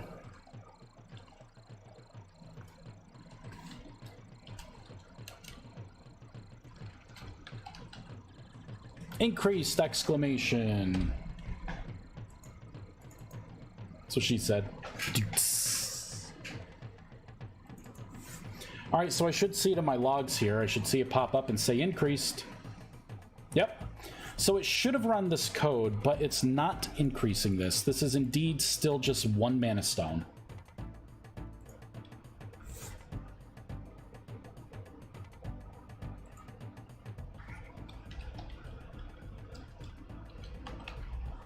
And stack size, it's a set and a get. The amount of items, blocks. Ooh, what if I have to do something like try put into. Attempts to place item in this slot into the target slot, right? So no, I don't think that's it. I don't think that's it. Take out whole.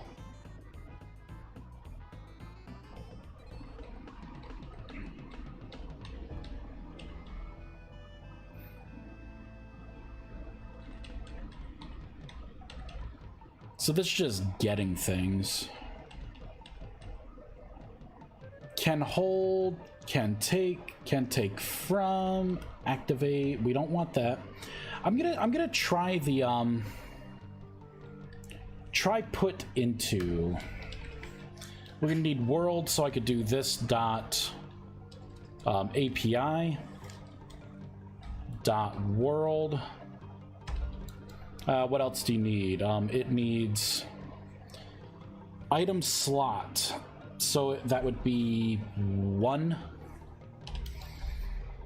and then quantity would be, I guess, 1.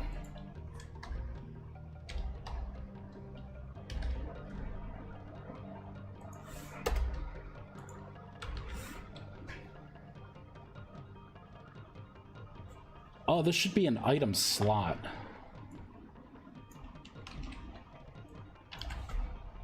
So something like this. This doesn't look right to me. This doesn't look like this would work. If it does work, I think I'm gonna be grumpy. All right, I'm not even gonna reload. So I got 1 item here. Good. Okay, it did not work. I was gonna say it doesn't make sense that it's trying to do that. Unless I do, it's gonna be fucked up. This, dot stack size plus 1. Because this is technically the quantity. Okay, so it's not doing that. Oh, man. I didn't think this would work. Because I'm taking it's taking things out successfully. It's just not putting things back in, or it's not incrementing this correctly. Okay, so it's not. Let's power it off. Okay, so I'm just gonna get rid of that.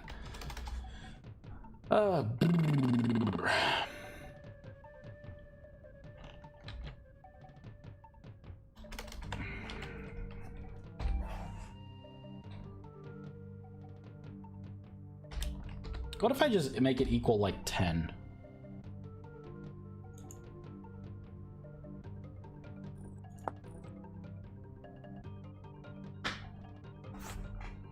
Why did I make this 100?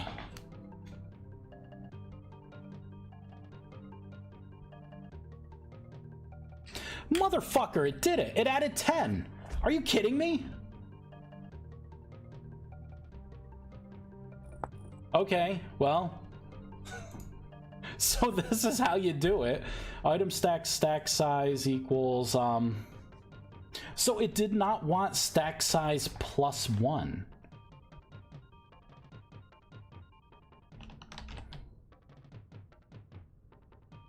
Wait a minute. If I just increment it by 1, why don't I do this?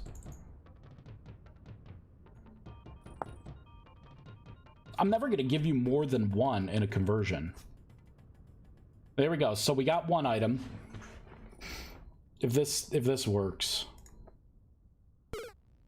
Do.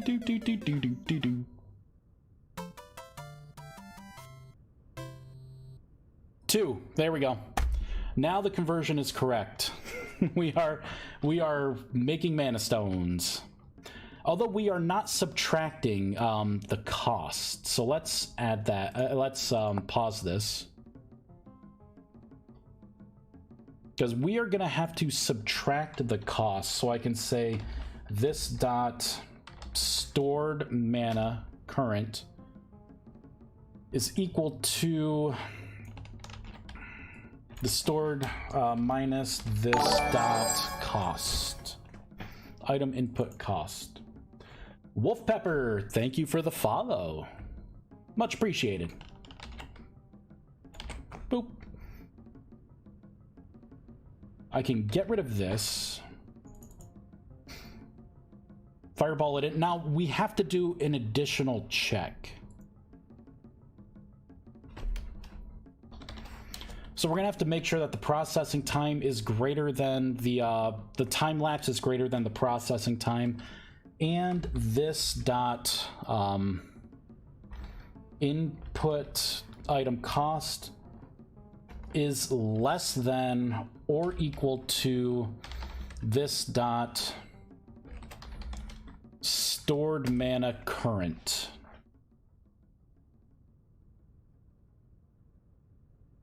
There we go. That way we can't run into like a negative, or, you know, it will stop processing. Ooh, better yet. Here, let me pause this. I could have it to where if you don't have enough, you can't turn it on. I'll do that. So, I could cut this right out. Cut. So I could say if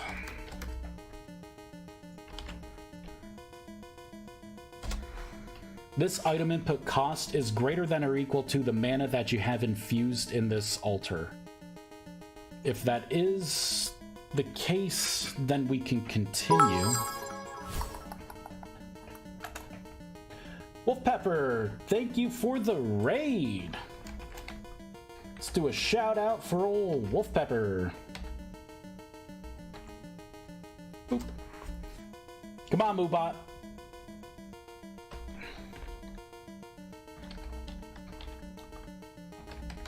I think something happened with my Moobot. Give you a little follow. Wait. Am I getting my commands wrong? Is it /sh? No, it's not. It's not. It should be exclamation shout out Wolf Pepper. Is that it? Yeah, baby. That's what it is. I guess something's wrong with exclamation sh. Yeah, vintage story. Nice. All the loves. All the loves. So playing vintage story, eh? Surprise, surprise. Welcome in, Raiders. We are currently working on the transmutation altar. So we are converting our regular stones into mana stones. So that's what we're working on. So I think I want to do a check here. If the cost is greater than this, then I can just shut the machine right off. I can do a this dot block. Here we go. I can set it to false. I can cut this out. We are going to skip this song. Jesus Christ. 3 minutes of that. Are you kidding me? Here, I'm going to cut this out. We'll actually paste it here. So I'm going to do it before I even do any of the powered on logic. So you can put an item in, right? And I can get the cost. And then right there, we're going to say, like, if the item's going to cost more, you won't be able to turn it on. It's just going to shut it right back off, and it won't try to process anything. Okay, let's turn it on. There we go. It's ticking away. We should get another mana stone. Boop. It did not subtract. Oh, it did. This is not updating in real time. This is why I separated the code out like I did. I'm gonna have to make an overlay for this particularly. Was hanging out with Dragoness and the Alphaholics. Nice. Very nice. I was working on some cool things. I haven't actually played Vintage Story in a while. I've been really obsessed with this magic mod. But I mean, I got quite a bit. I have a staff that can cast spells. I have it to where you can memorize spells. You know, I have it to where you can open up your spell book and you can actually, you know, memorize your spell list here that you can use with your staff. You can kind of sort things out. We're working on transmutation right now, which is going to be a pretty fun concept, I think, for mana consumption. We need to fix this. We need to make an overlay. That way it will subtract this in real time instead of when we update. So we need to go back into the GUI. Gotta scroll all the way to the top. Here we go. Gonna do a copy. Paste. This is going to be the main overlay. I'm going to keep everything else the same.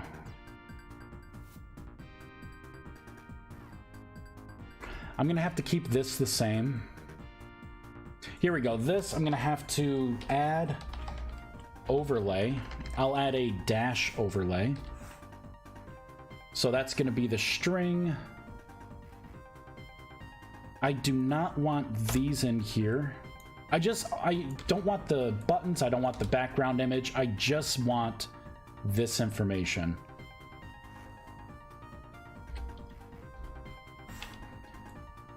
And I'm going to have to change this a little bit. We can look at the spell book. Because what I'm going to have to do is I'm going to have to draw this. Here we go.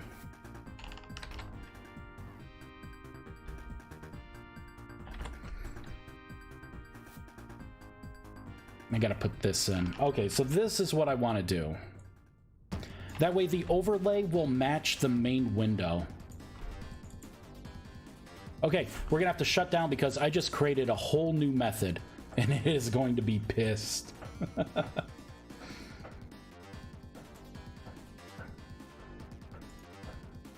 I think Pepper got the poop scared out of him a few times. Yeah. Hey, Dragoness.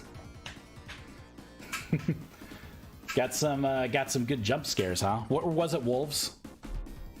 Wolves always they seem to come out of nowhere.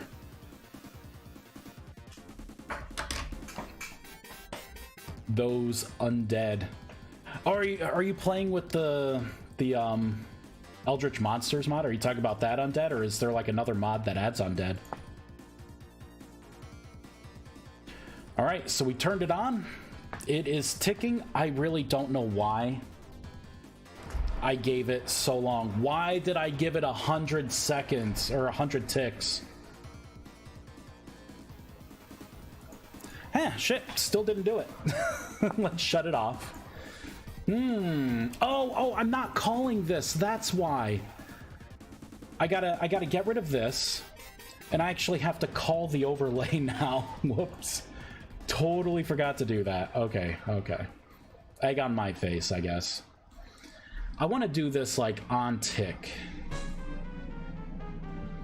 I think there's a certain method that I'm gonna have to override. Yeah, there definitely is going to be a method that I have to override. Like a rendering method here. Alright, so I'm going to scroll up. I'm just going to paste this here as a placeholder. I think it's this method. Right here.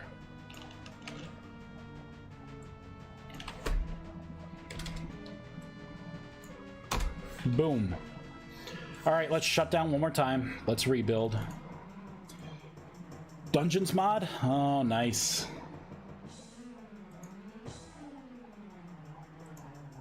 I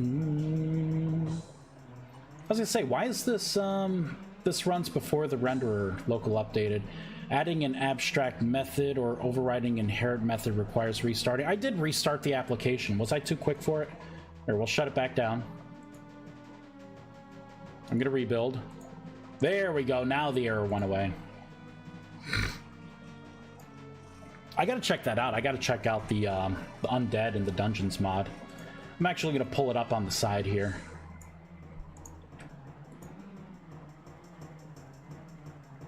Dungeon mods. All mods. Dungeon. Talk about Dungeons Remastered? No, that's a new one. Ancient Dungeons? There's Dungeons and Shavs, there's Better Ruins. Is it by NIC?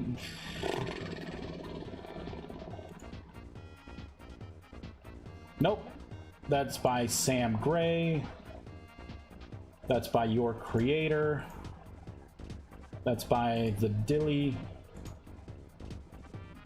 Yeah, here we go. Nicholas. So this is the Better Dungeons mod. I didn't know there was undead.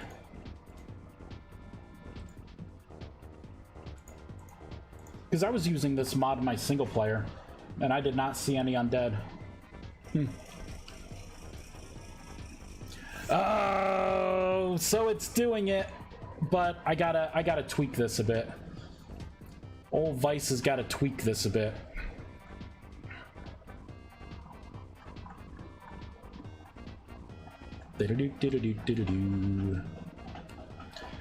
Setup dialogue, main overlay. This is what I want.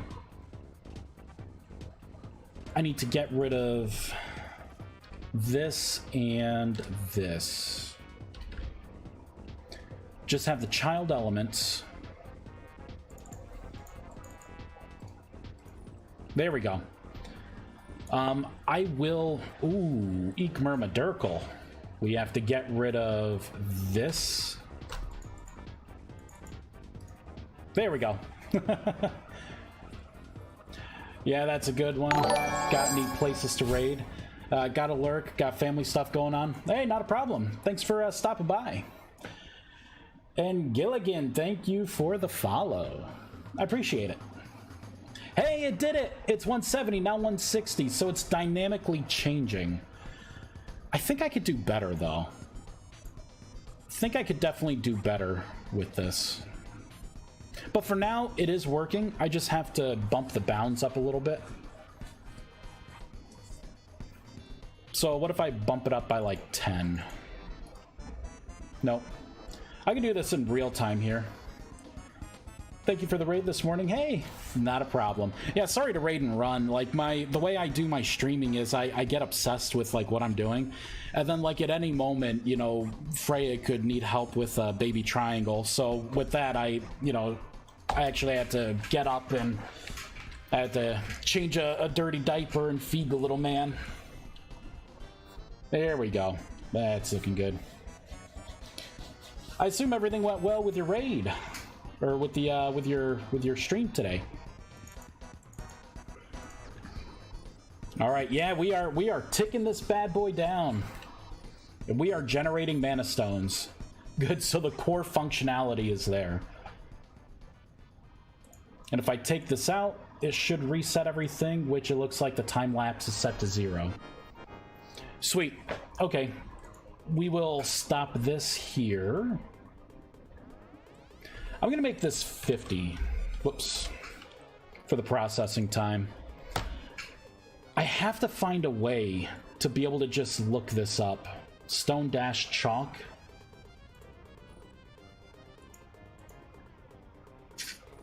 Alright, I'm gonna shut it off. I also have to fix particles, right? Because like we need our particles back. I think what I'm gonna have to do is shut off. I'm gonna shut off a lot of things. We're gonna look at the logs, and I'm gonna see if there's something specific that was that's kind of like holding us back here with the particles, like some kind of error that's coming up. So let me get rid of time lapse,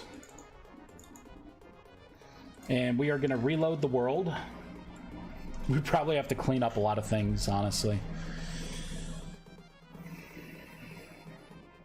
Yeah, so the rust ball, I could just get rid of that right now. this energy ball. Look at all that stuff for the spell scrolls. Holy crap. Yeah, I got a lot to do, so let's set this to false so we don't load this item. Look at all of this stuff. This is everything with the spell scrolls. I should just disable the spell scroll for now.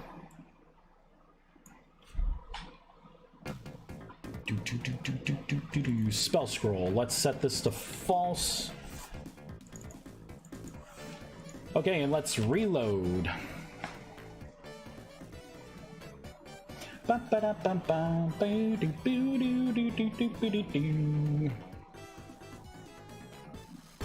Alright, I expect this to be clean.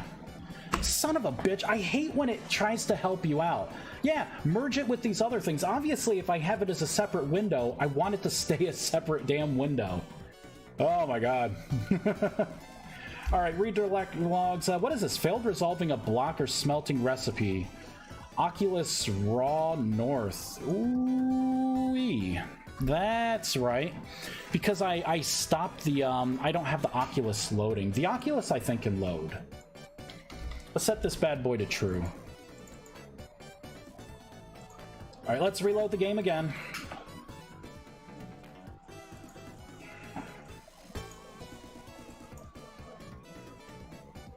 Alright, so I'm looking for any kind of errors. Remapping blocks and items. What is this? This is Transmutation Workbench. Why the hell does it have my Transmutation Workbench here? It's not called a Transmutation Workbench anymore. Unless it's saved to the world file. Just like these other items that are saved to the world file. Maybe it's time I just reset the world.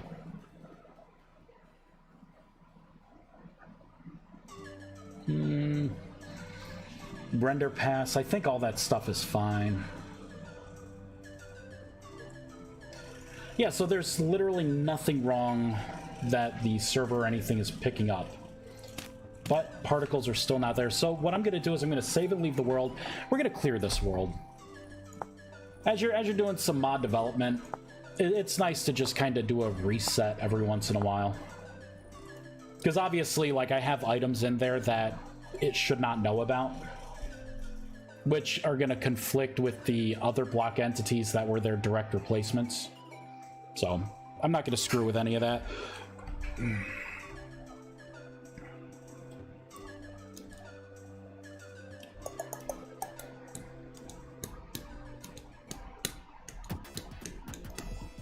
Bum ba dum bum ba dum brown da bum ba da bum da bum bum bum bum bum. Do do do do. All right. Make my new character. Tuba. Hi.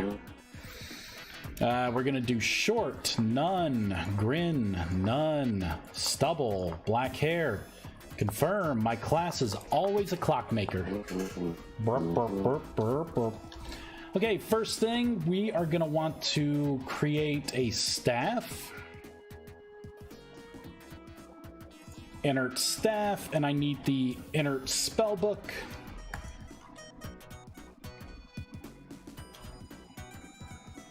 And boop, there's my staff. And I need to get my admin tools to give me max mana. Boop. All right, let's soulbind this item.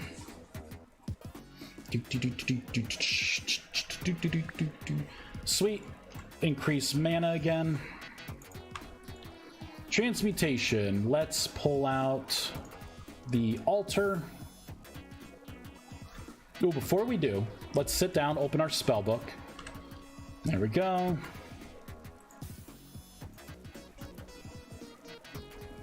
Hey, we got particles back. So it was something weird with the world. I totally forgot that I fixed Rust Bolt. So you could actually shoot a projectile.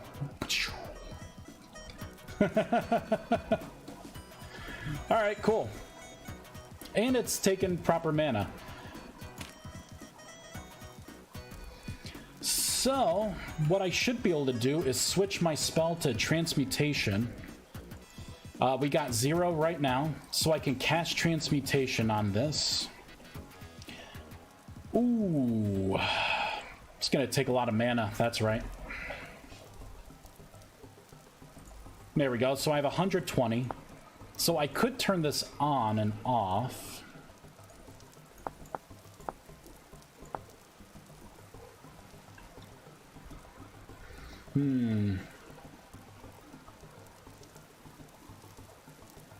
Where's stone? I need some stone. Dum, bum, bum, ba-dum. I'll take some bauxite. Why not? So I can put the bauxite in. We can start the process. Now, I need to set this so the flames kind of come up as it's processing. But we are indeed processing mana stones now. Cool, cool. Okay. You know, although I love the rain, I'm just going to turn the rain off. There we go. We'll just shut that damn rain right off.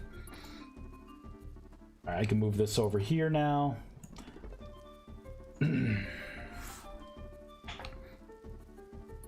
Okay, so I'm going to have to...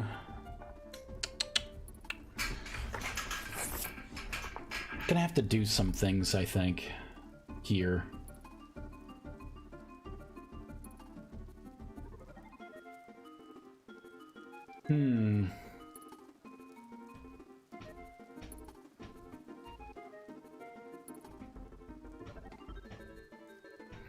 So this would be the fire, right? So I'm getting transmutation, alter current time.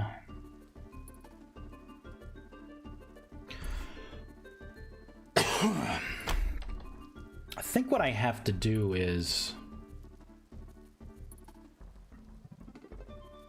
we're going to go back into the block entity. And I need these 2 items. Yeah, I need these 2 items. We're going to paste these in.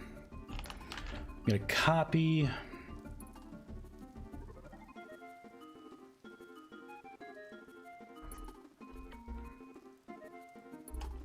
I'm going to kind of space this out a little bit. Transmutation, alter, input, item cost. That's actually not what I want. I don't want item cost. I want the processing time.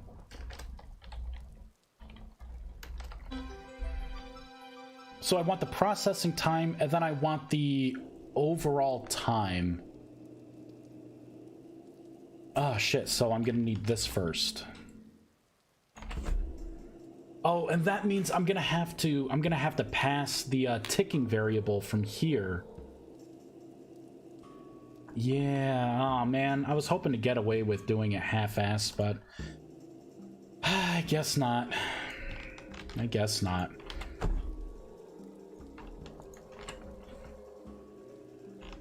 So this is the processing time, input item. I could do lapse time, LAPSE, input item, LAPSE, lapse time.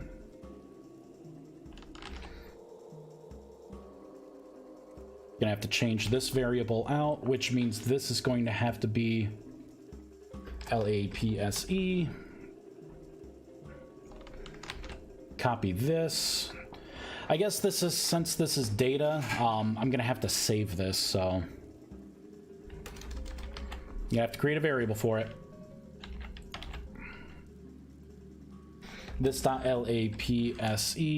So here we go. Lapse while processing is what I called it.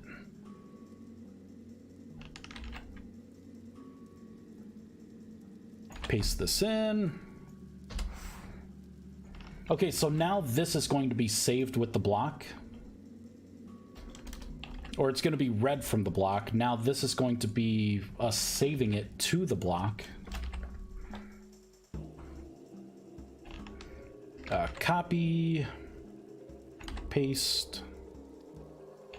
Copy, paste, delete that, copy this. Now we're going to have to send this attribute to the GUI so we can use it. So this is going to be dialog tree. Okay. Okay, so now I should be able to pull this out in the GUI. Right in here. So, to make this easier on myself, because my typing is atrociously bad, I'm going to copy this. I'm going to paste this as a constant up top. There we go. And I will get the attribute based on this string. Paste. There we go. So it should... I may have to change this. Oh, on background draw. I'm not even calling this right now, am I? Yeah, I gotta draw this dynamically, huh?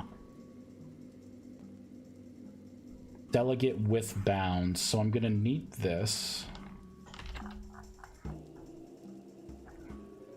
I think I can do this just right in here. Paste. I need to get stove bounds.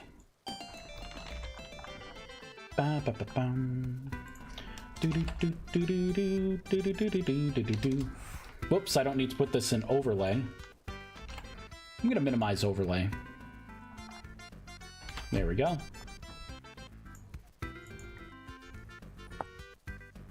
Ah, crash. Okay, so, oh, duh, it's gonna crash because I just created a bunch of variables outside of methods, so yeah, we're gonna have to rebuild and start the game over.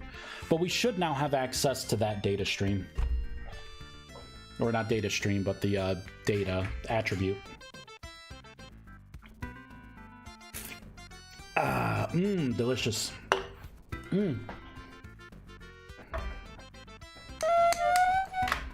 Oh, I didn't save! I didn't save! I gotta recreate my character. Tuba. Hi. Short hair, none. Grin, none. Stubble. Class, Boop. Save. Oh, I need to make my staff again. That's okay. I'm just gonna put this down. Boop. There it is. There's our flame. I will need a spell book. I need this mana wand. I also need a staff. Got a soulbind a staff to myself. Boop. I will shut down properly this time, so it saves. Okay. Normally you would have to sit down to meditate. Excuse me. But I'm not about that life. There we go. Let's pop on transmutation. Let's cast the spell a couple of times. Oh, there we go. Wow, I could only cast it twice with my current setup. There we go. I need stones.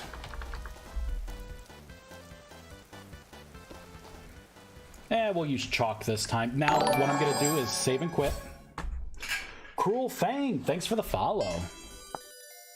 Yeah, we're gonna hop back into the world.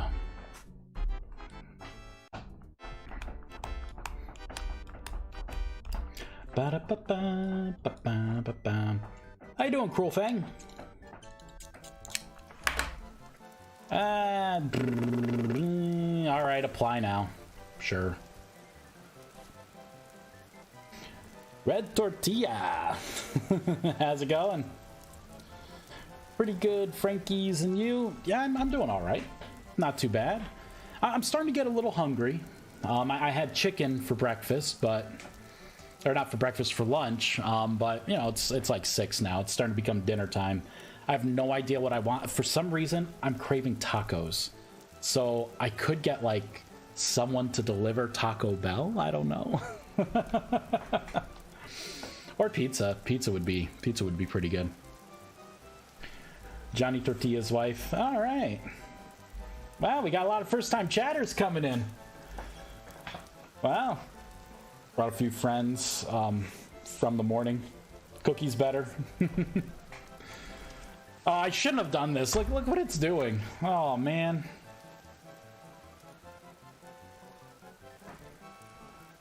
I just want to test this out.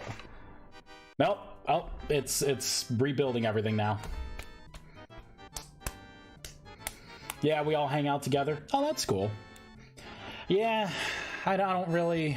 I mean, I do have people that I talk to. It's just like I don't have a lot of like RL friends, you know, like my old friends who play this. All right, let's see if this works. So we should see fire somewhere. I guess this is not working. So we are getting our mana stones. I just don't see the fire graphic. So let's turn this on and shut it off halfway through.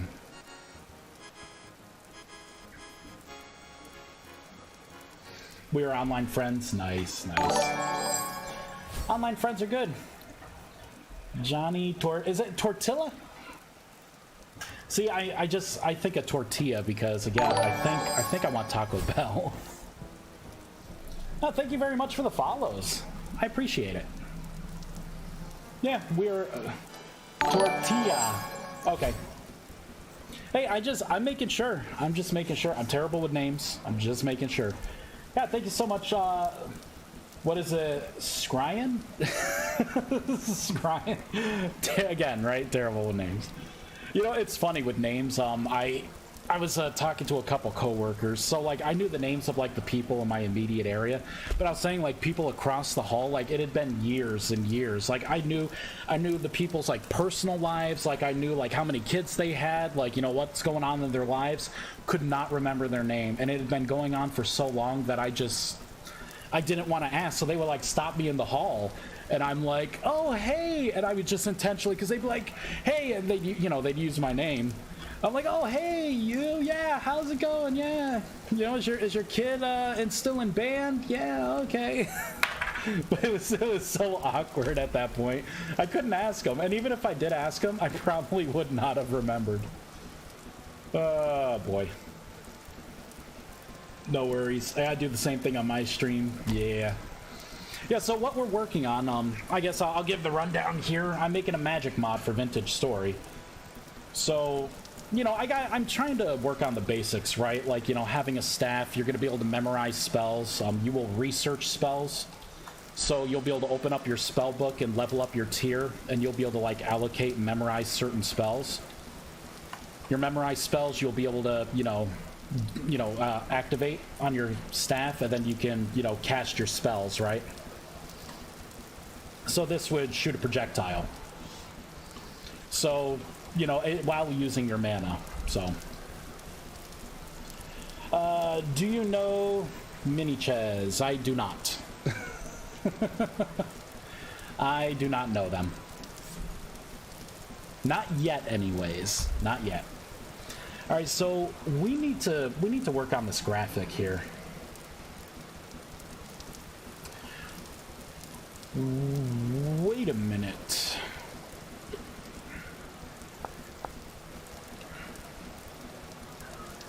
I wonder if I'm even calling this correctly.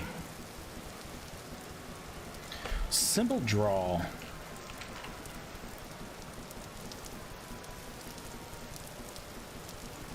Okay, so I'm redrawing this every little bit.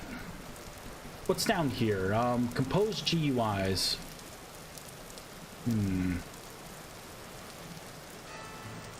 I'm doing that right. It is a dynamic custom draw.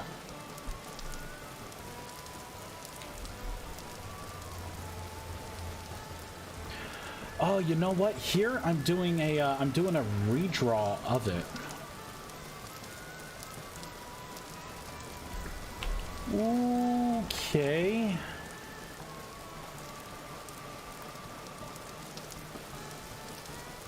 Maybe I should have this on mouse overlay.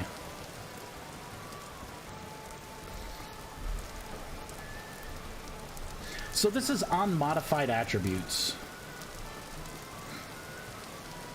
Oh shoot, I'm running this off of single composer. I can't do that. I need to do Composers. I need to put in the specific string. So I'm just gonna put some things in. Hold on one second. I think I know what's wrong here. I need to put in this composer for the redraw. And then I need to do composers. There we go, because I have to redraw this.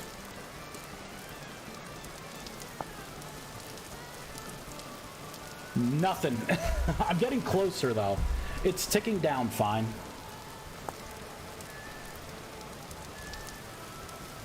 Let's see. She followed you. You should. She already follows you. Well, I mean, if she doesn't talk in the chat, I probably, you know, I'm not going to remember, you know. I'm not going to remember an individual that follows me once, you know, like maybe a long time ago. Now, for the people who, like, you know, chat, right? Like, I learned their names, you know. Yes, I did. My mind is blown what you are doing. Oh, nice. The Vice is trying to break the game. No, I'm trying to add to it. Every time I come back to Vintage Story, I search for monster mods, and I search for magic mods. Magic is actually the first keyword that I put in, because I expect, like, someone's got to be making that Thaumcraft remake, right? Or some kind of Ars Magica, or Astral Sorcery, or Blood Magic, or something. And I haven't seen anything, so I kind of got tired of waiting, and I'm just gonna implement a spell magic system myself.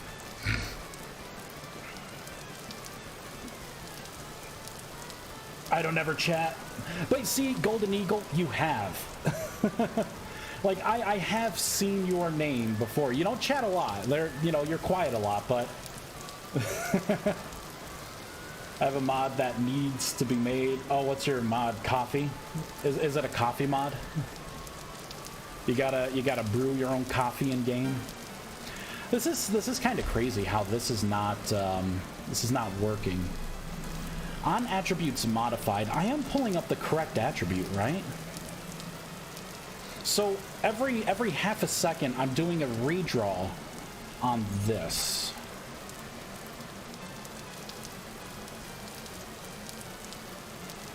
So this is my setup dialogue.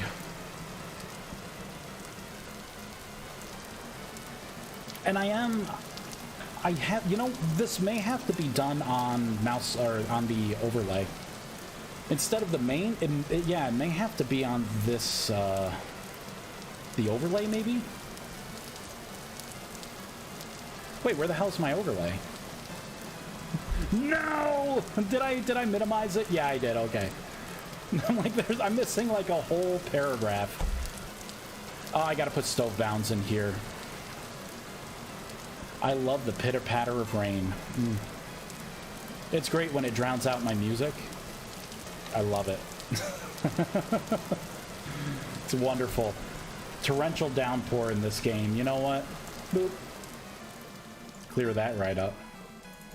Too bad I don't have my spell Cloudbreaker in the game. I could have made it stop raining with a spell. Well, thank you for making the mod. Yeah, no problem. You are going to do a magic mod, and it will be a Harry Potter mod. I guess so. It's more like an EverQuest kind of magic system. A mini cannot chat at the time being, sadly, but she is lurking. Nice, nice. This magic mod is pretty cool. Yeah, I think what I have so far, it's evolving. I think it's going to be a lot of fun. Hey, we got a couple of things now. All right, let's see. Do we have any data passing? I don't see anything passing at all. Maybe I'm not passing the variables correctly. Let's see, what do we have down here?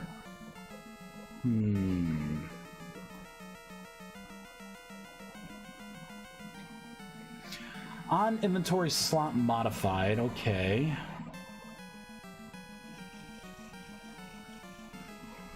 So on background.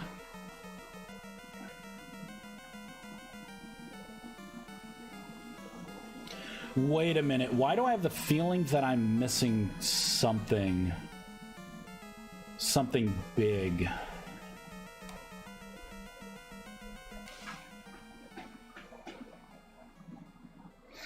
I have to, let's put in some print statements here. I may not be passing the information that I think I am. I will say this is going to be the lapse time. And I will get this float.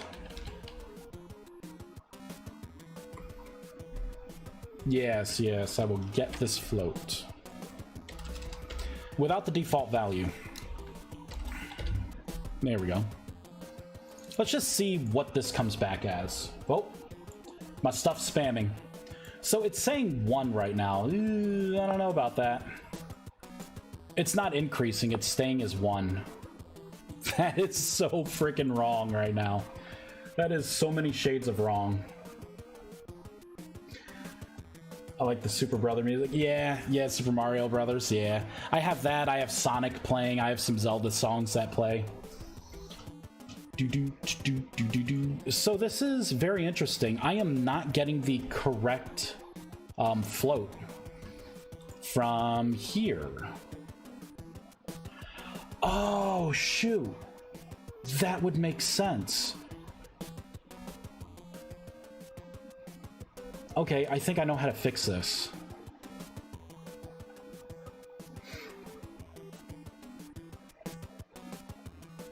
This right here, so the time lapse.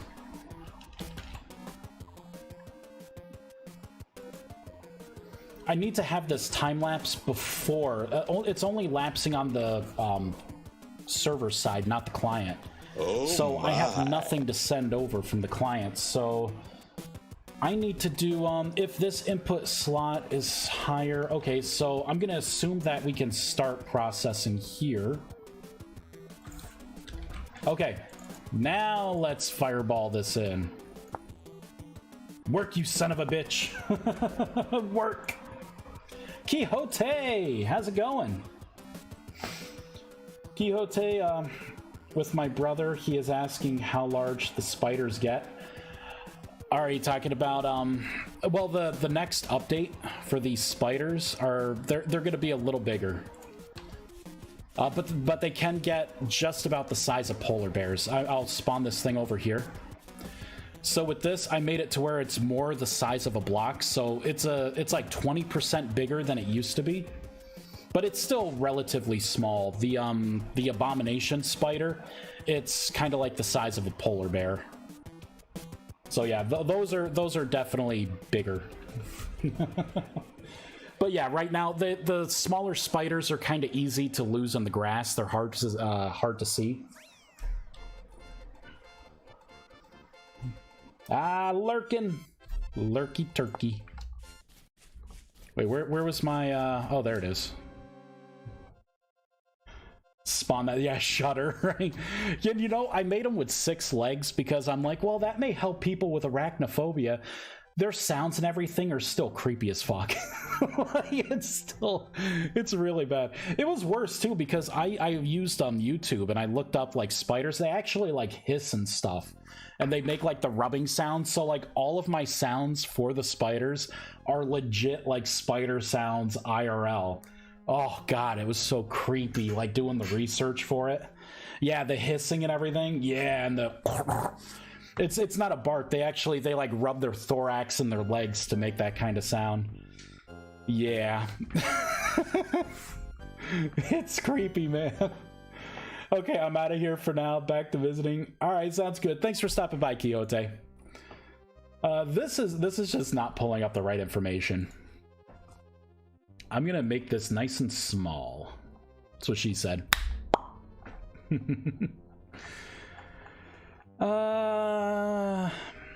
Let's see. Let us see. Where's the section? I gotta start minimizing some of these. On receive server packet. That's not what I want. Here we go. This is what I want. So I'm sending the time lapse. This should be the correct information. Yeah, alter input time lapse. So I'm setting this as a float. I'm setting it right here. Yeah, so that is correct. So we should be getting updated information, but we're not. This is on BG Draw.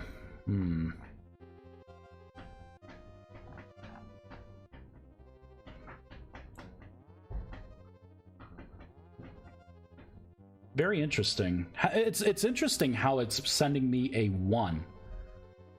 And that's it. I'm missing something.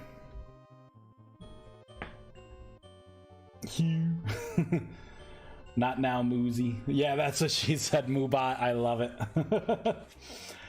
Bless Apache for allowing us to remove game sounds.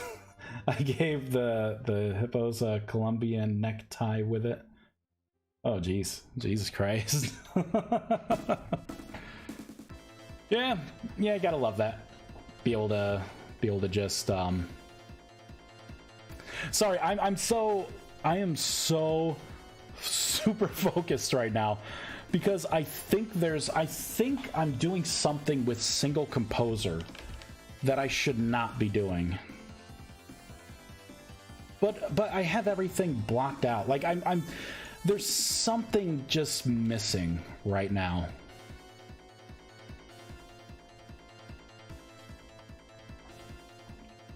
Okay, so this is the overlay. Kind of drawing things here. On attributes modified. Okay. And I'm doing a redraw every half second. I'm getting the correct... Oh, you know what? I'm gonna try and run this on the overlay composer.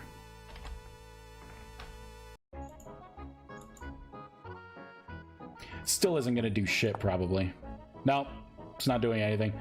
I assume I would see it around here. 200 by 200. Wait, 200 by 200. It's not over the button, is it? That'd be hilarious if I have it rendering over the button. Hold on, let me set the stove bounds to yeah, see, that's a little too close. Let's put it like, let's just put it at like 0, or no, actually 250. Okay, no, never mind, it is at 0. Hey, and we got Diva Ellie. Thank you very much for the follow. Man, getting a lot of follows today. Ronnie, hello, how are you? There's 50 plus right next to my base. Are you talking about the are you talking about hippos? Or are you talking about the spiders? Because I did a solid for everyone. Like my monsters will not aggro you unless they have line of sight. So how drifters and everything just can kind of sense you if there's so many blocks away, no matter how many blocks are close by, or you know how many blocks are in the way, they could just aggro on you. My monsters do not, so you should not get swarmed by them all the time unless you like leave your door open and they happen to pass by, or you have like an open window or something and they can raycast to you.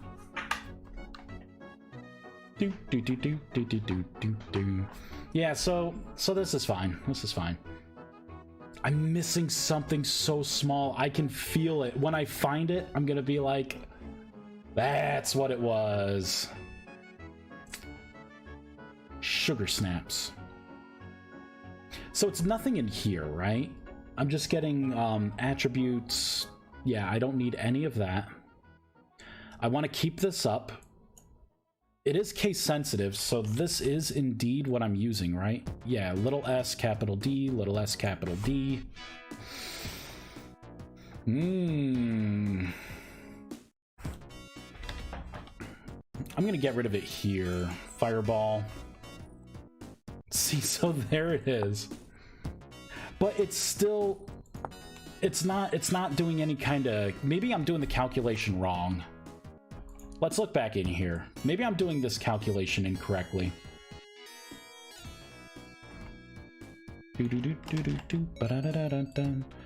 All right, what do we got? I'm saving it. This is indeed a float, right?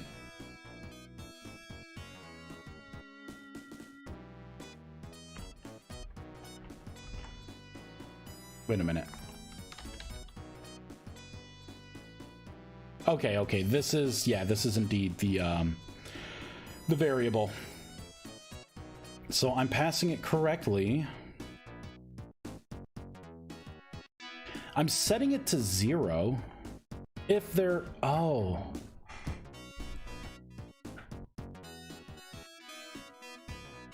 I wonder if it's staying a constant 1. What if I take the item out?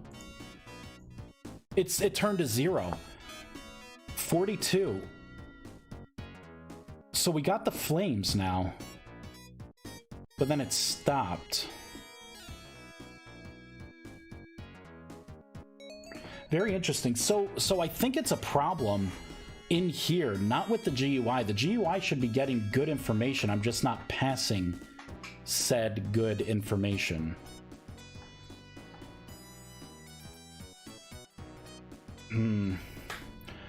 I'm good. Been hand panning gravel and sand for the last 2 hours. I'm waiting for Winter. Vintner.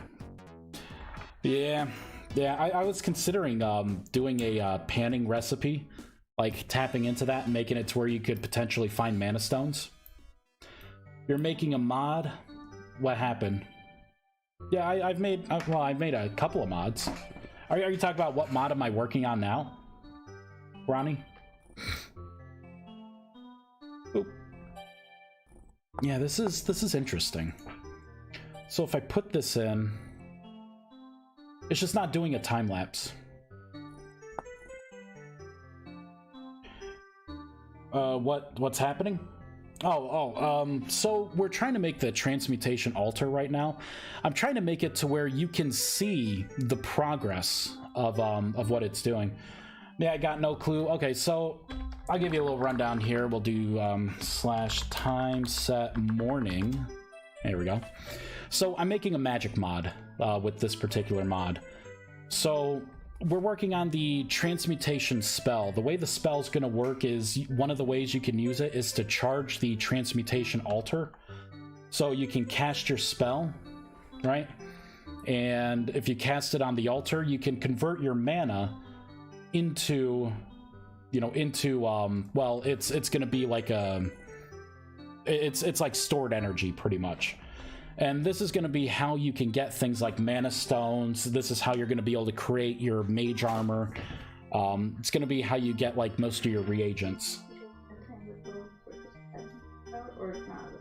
Yeah, no, I will. Yeah, soon. So yeah, then that's kind of what we're working on. You could turn this on and off. It's not passing the correct lapse information. So that's what we are currently working on, and I think it's not going to pass it. I'm not incrementing it anymore. You know what? I think the big problem here is this. I'm going to turn that off for now. Okay, this is what we're going to do. I'm going to comment this out.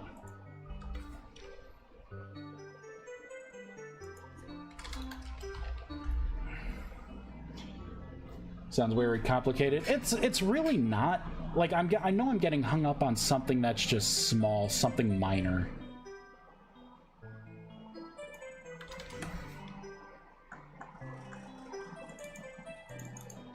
I'm gonna have this tick on both the client and the server.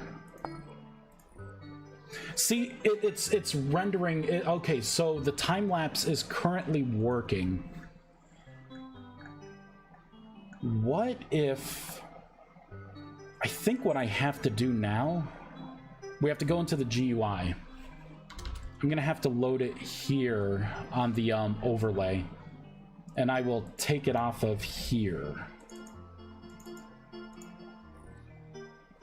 There we go. Nope.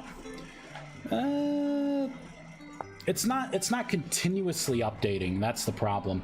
So we're getting closer. We're inputting stuff, but it's not It's not quite working right.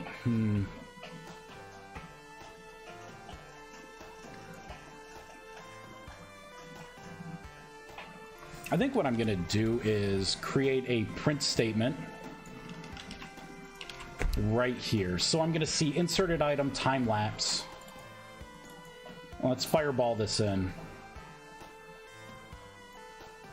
So we got some saying 25, some saying 27. That's a desynchronization going on. And neither of that information's being passed to the GUI. Oh, you know what? I shouldn't do my incrementing in here.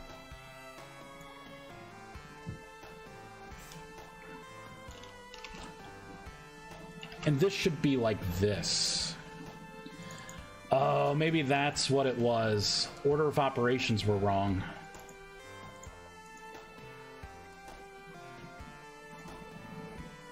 Okay, so it looks like 27 is being passed. If I power this on, power it back off, it's still saying 27. See, so this is about, okay, so now I just have to update. I just have to update correctly. I'm gonna space this out. I'm gonna give it 100.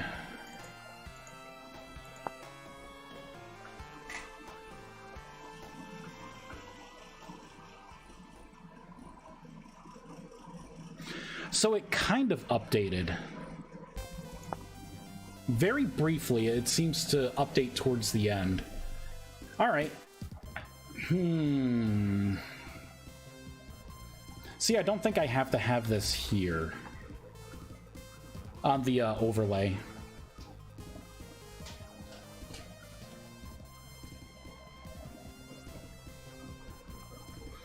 On attributes modified, so I don't think I'm getting a time lapse. I don't think I'm drawing this correctly. Oh, shoot. Let me get rid of this. Let me get rid of this. I may not need those. That may be what it is. Nope. Guess not. Man, I'm gonna have to re-imbue this, huh? Holy crap.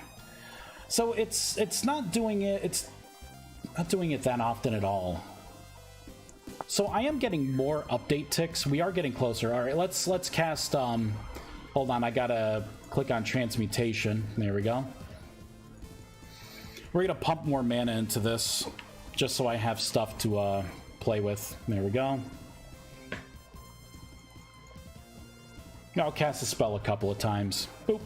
There we go. There we go. 200. All right, so we're getting closer. We are getting closer.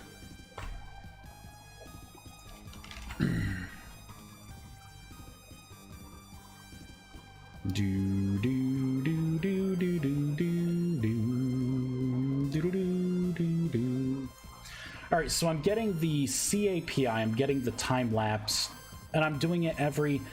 Wait, this would say every 5 seconds. That doesn't sound right. No, this would be every half second. What if I make this like 100? Would it update more frequently? Oh wait, let me fireball it in. Ticked. So it's incrementing correctly here, but it's not incrementing correctly here. Okay, so I guess the next thing is, where am I calling on attributes modified?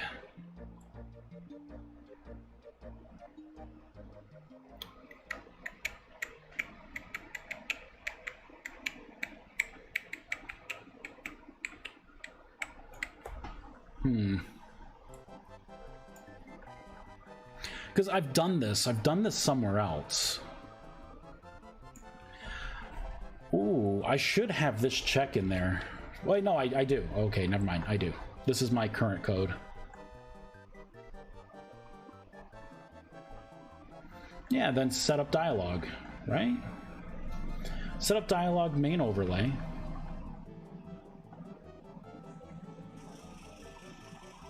You know, this is going to be a classic case of where I'm trying to figure it out, and I end up taking a break, which I will be taking a break in like a couple minutes here. And then I'll probably live stream again around 8 Eastern time, because I got to get some dinner. I'm starting to get hungry. I'm thinking on inventory slot modified. You know what I should do? Should just do a this dot and set up main GUI. Oh, I don't think I can do this, can I? Oh, yeah, wait. There we go. I'll run this on a thread.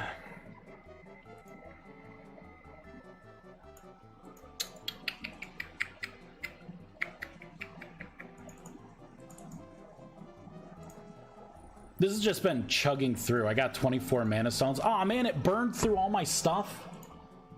Lame. You know, it's interesting as I change things here. So it has to be something about the update. How it's updating. Interesting. Sure, leave before I am ready. Hey, man, I'm getting hungry. I'm getting hungry. All right, let's cast the spell a couple more times. Oh, I'm out of mana. I'm just going to give myself 200 mana. Which one is it? This one. Learn all spells. Right now I have 62 spells. It's going to be a lot more once I'm done. There, now I can cast this quite a few times. Boop. 200 mana, baby.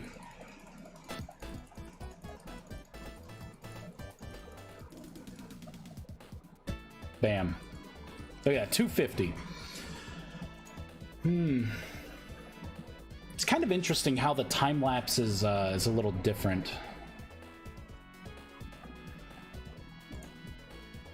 And I think I want to put this back on to where only the server is doing this.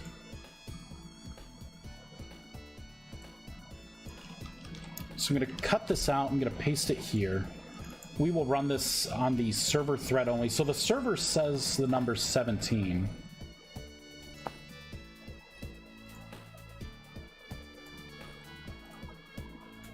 All right, this is looking better.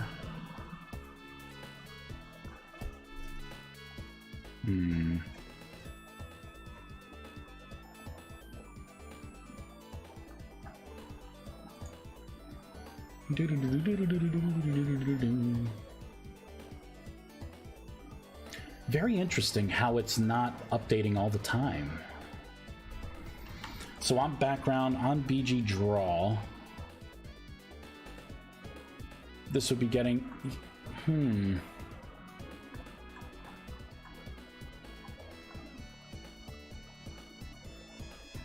Yeah, I have no idea. I have no idea why it's not working yet.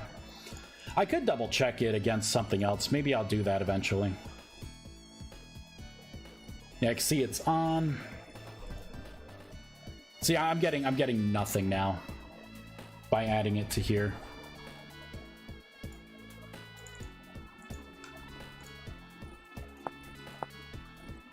Interesting, I'm getting nothing now. Although it is increasing. Wonder if I have to do something like send a packet. Last night was good. I got my blast furnace going. Nice. Very nice. Alright, I think I'm gonna find someone to raid. My butt's getting sore. I've got to make some moves. I think I want tacos. I'm totally, probably will be ordering some kind of tacos. No. Burritos. Soft tacos and maybe a burrito. I don't know. All right, so let's do Twitch. See, I'm getting so hungry that I'm not thinking straight. Hey, Nim. Nim is on. We are totally gonna raid old Nim. /raid. Exclamation raid. I gotta copy my exclamation raid. There we go. All right, everyone, thank you so much for watching. We're gonna keep plugging through this. I need to get the altar working. As soon as I get the fire, it's gonna be easy to put in the text for what's transmutable and what's not. Next stage is going to be building the recipe, so you'll be able to transmute seeds of different tree types into other trees. You'll be able to do saplings into other saplings. We're going to have to make the transmute spell. I want you to cast it on burnt out torches to make new torches. There's going to be a lot to do after we're done here, but the next step is going to definitely be the recipes. Once this is done, we will be working on the Oculus and actually making spell scrolls and then learning those spell scrolls to put in your spell book. And then after that, we are going to just start burning out the spells themselves, the effects, you know, sounds, particles, shaders. Should be a blast. But yeah, we're getting there. This is almost a usable mod. So fun. All right, everyone. Thank you so much for watching. Have a wonderful evening. Bye.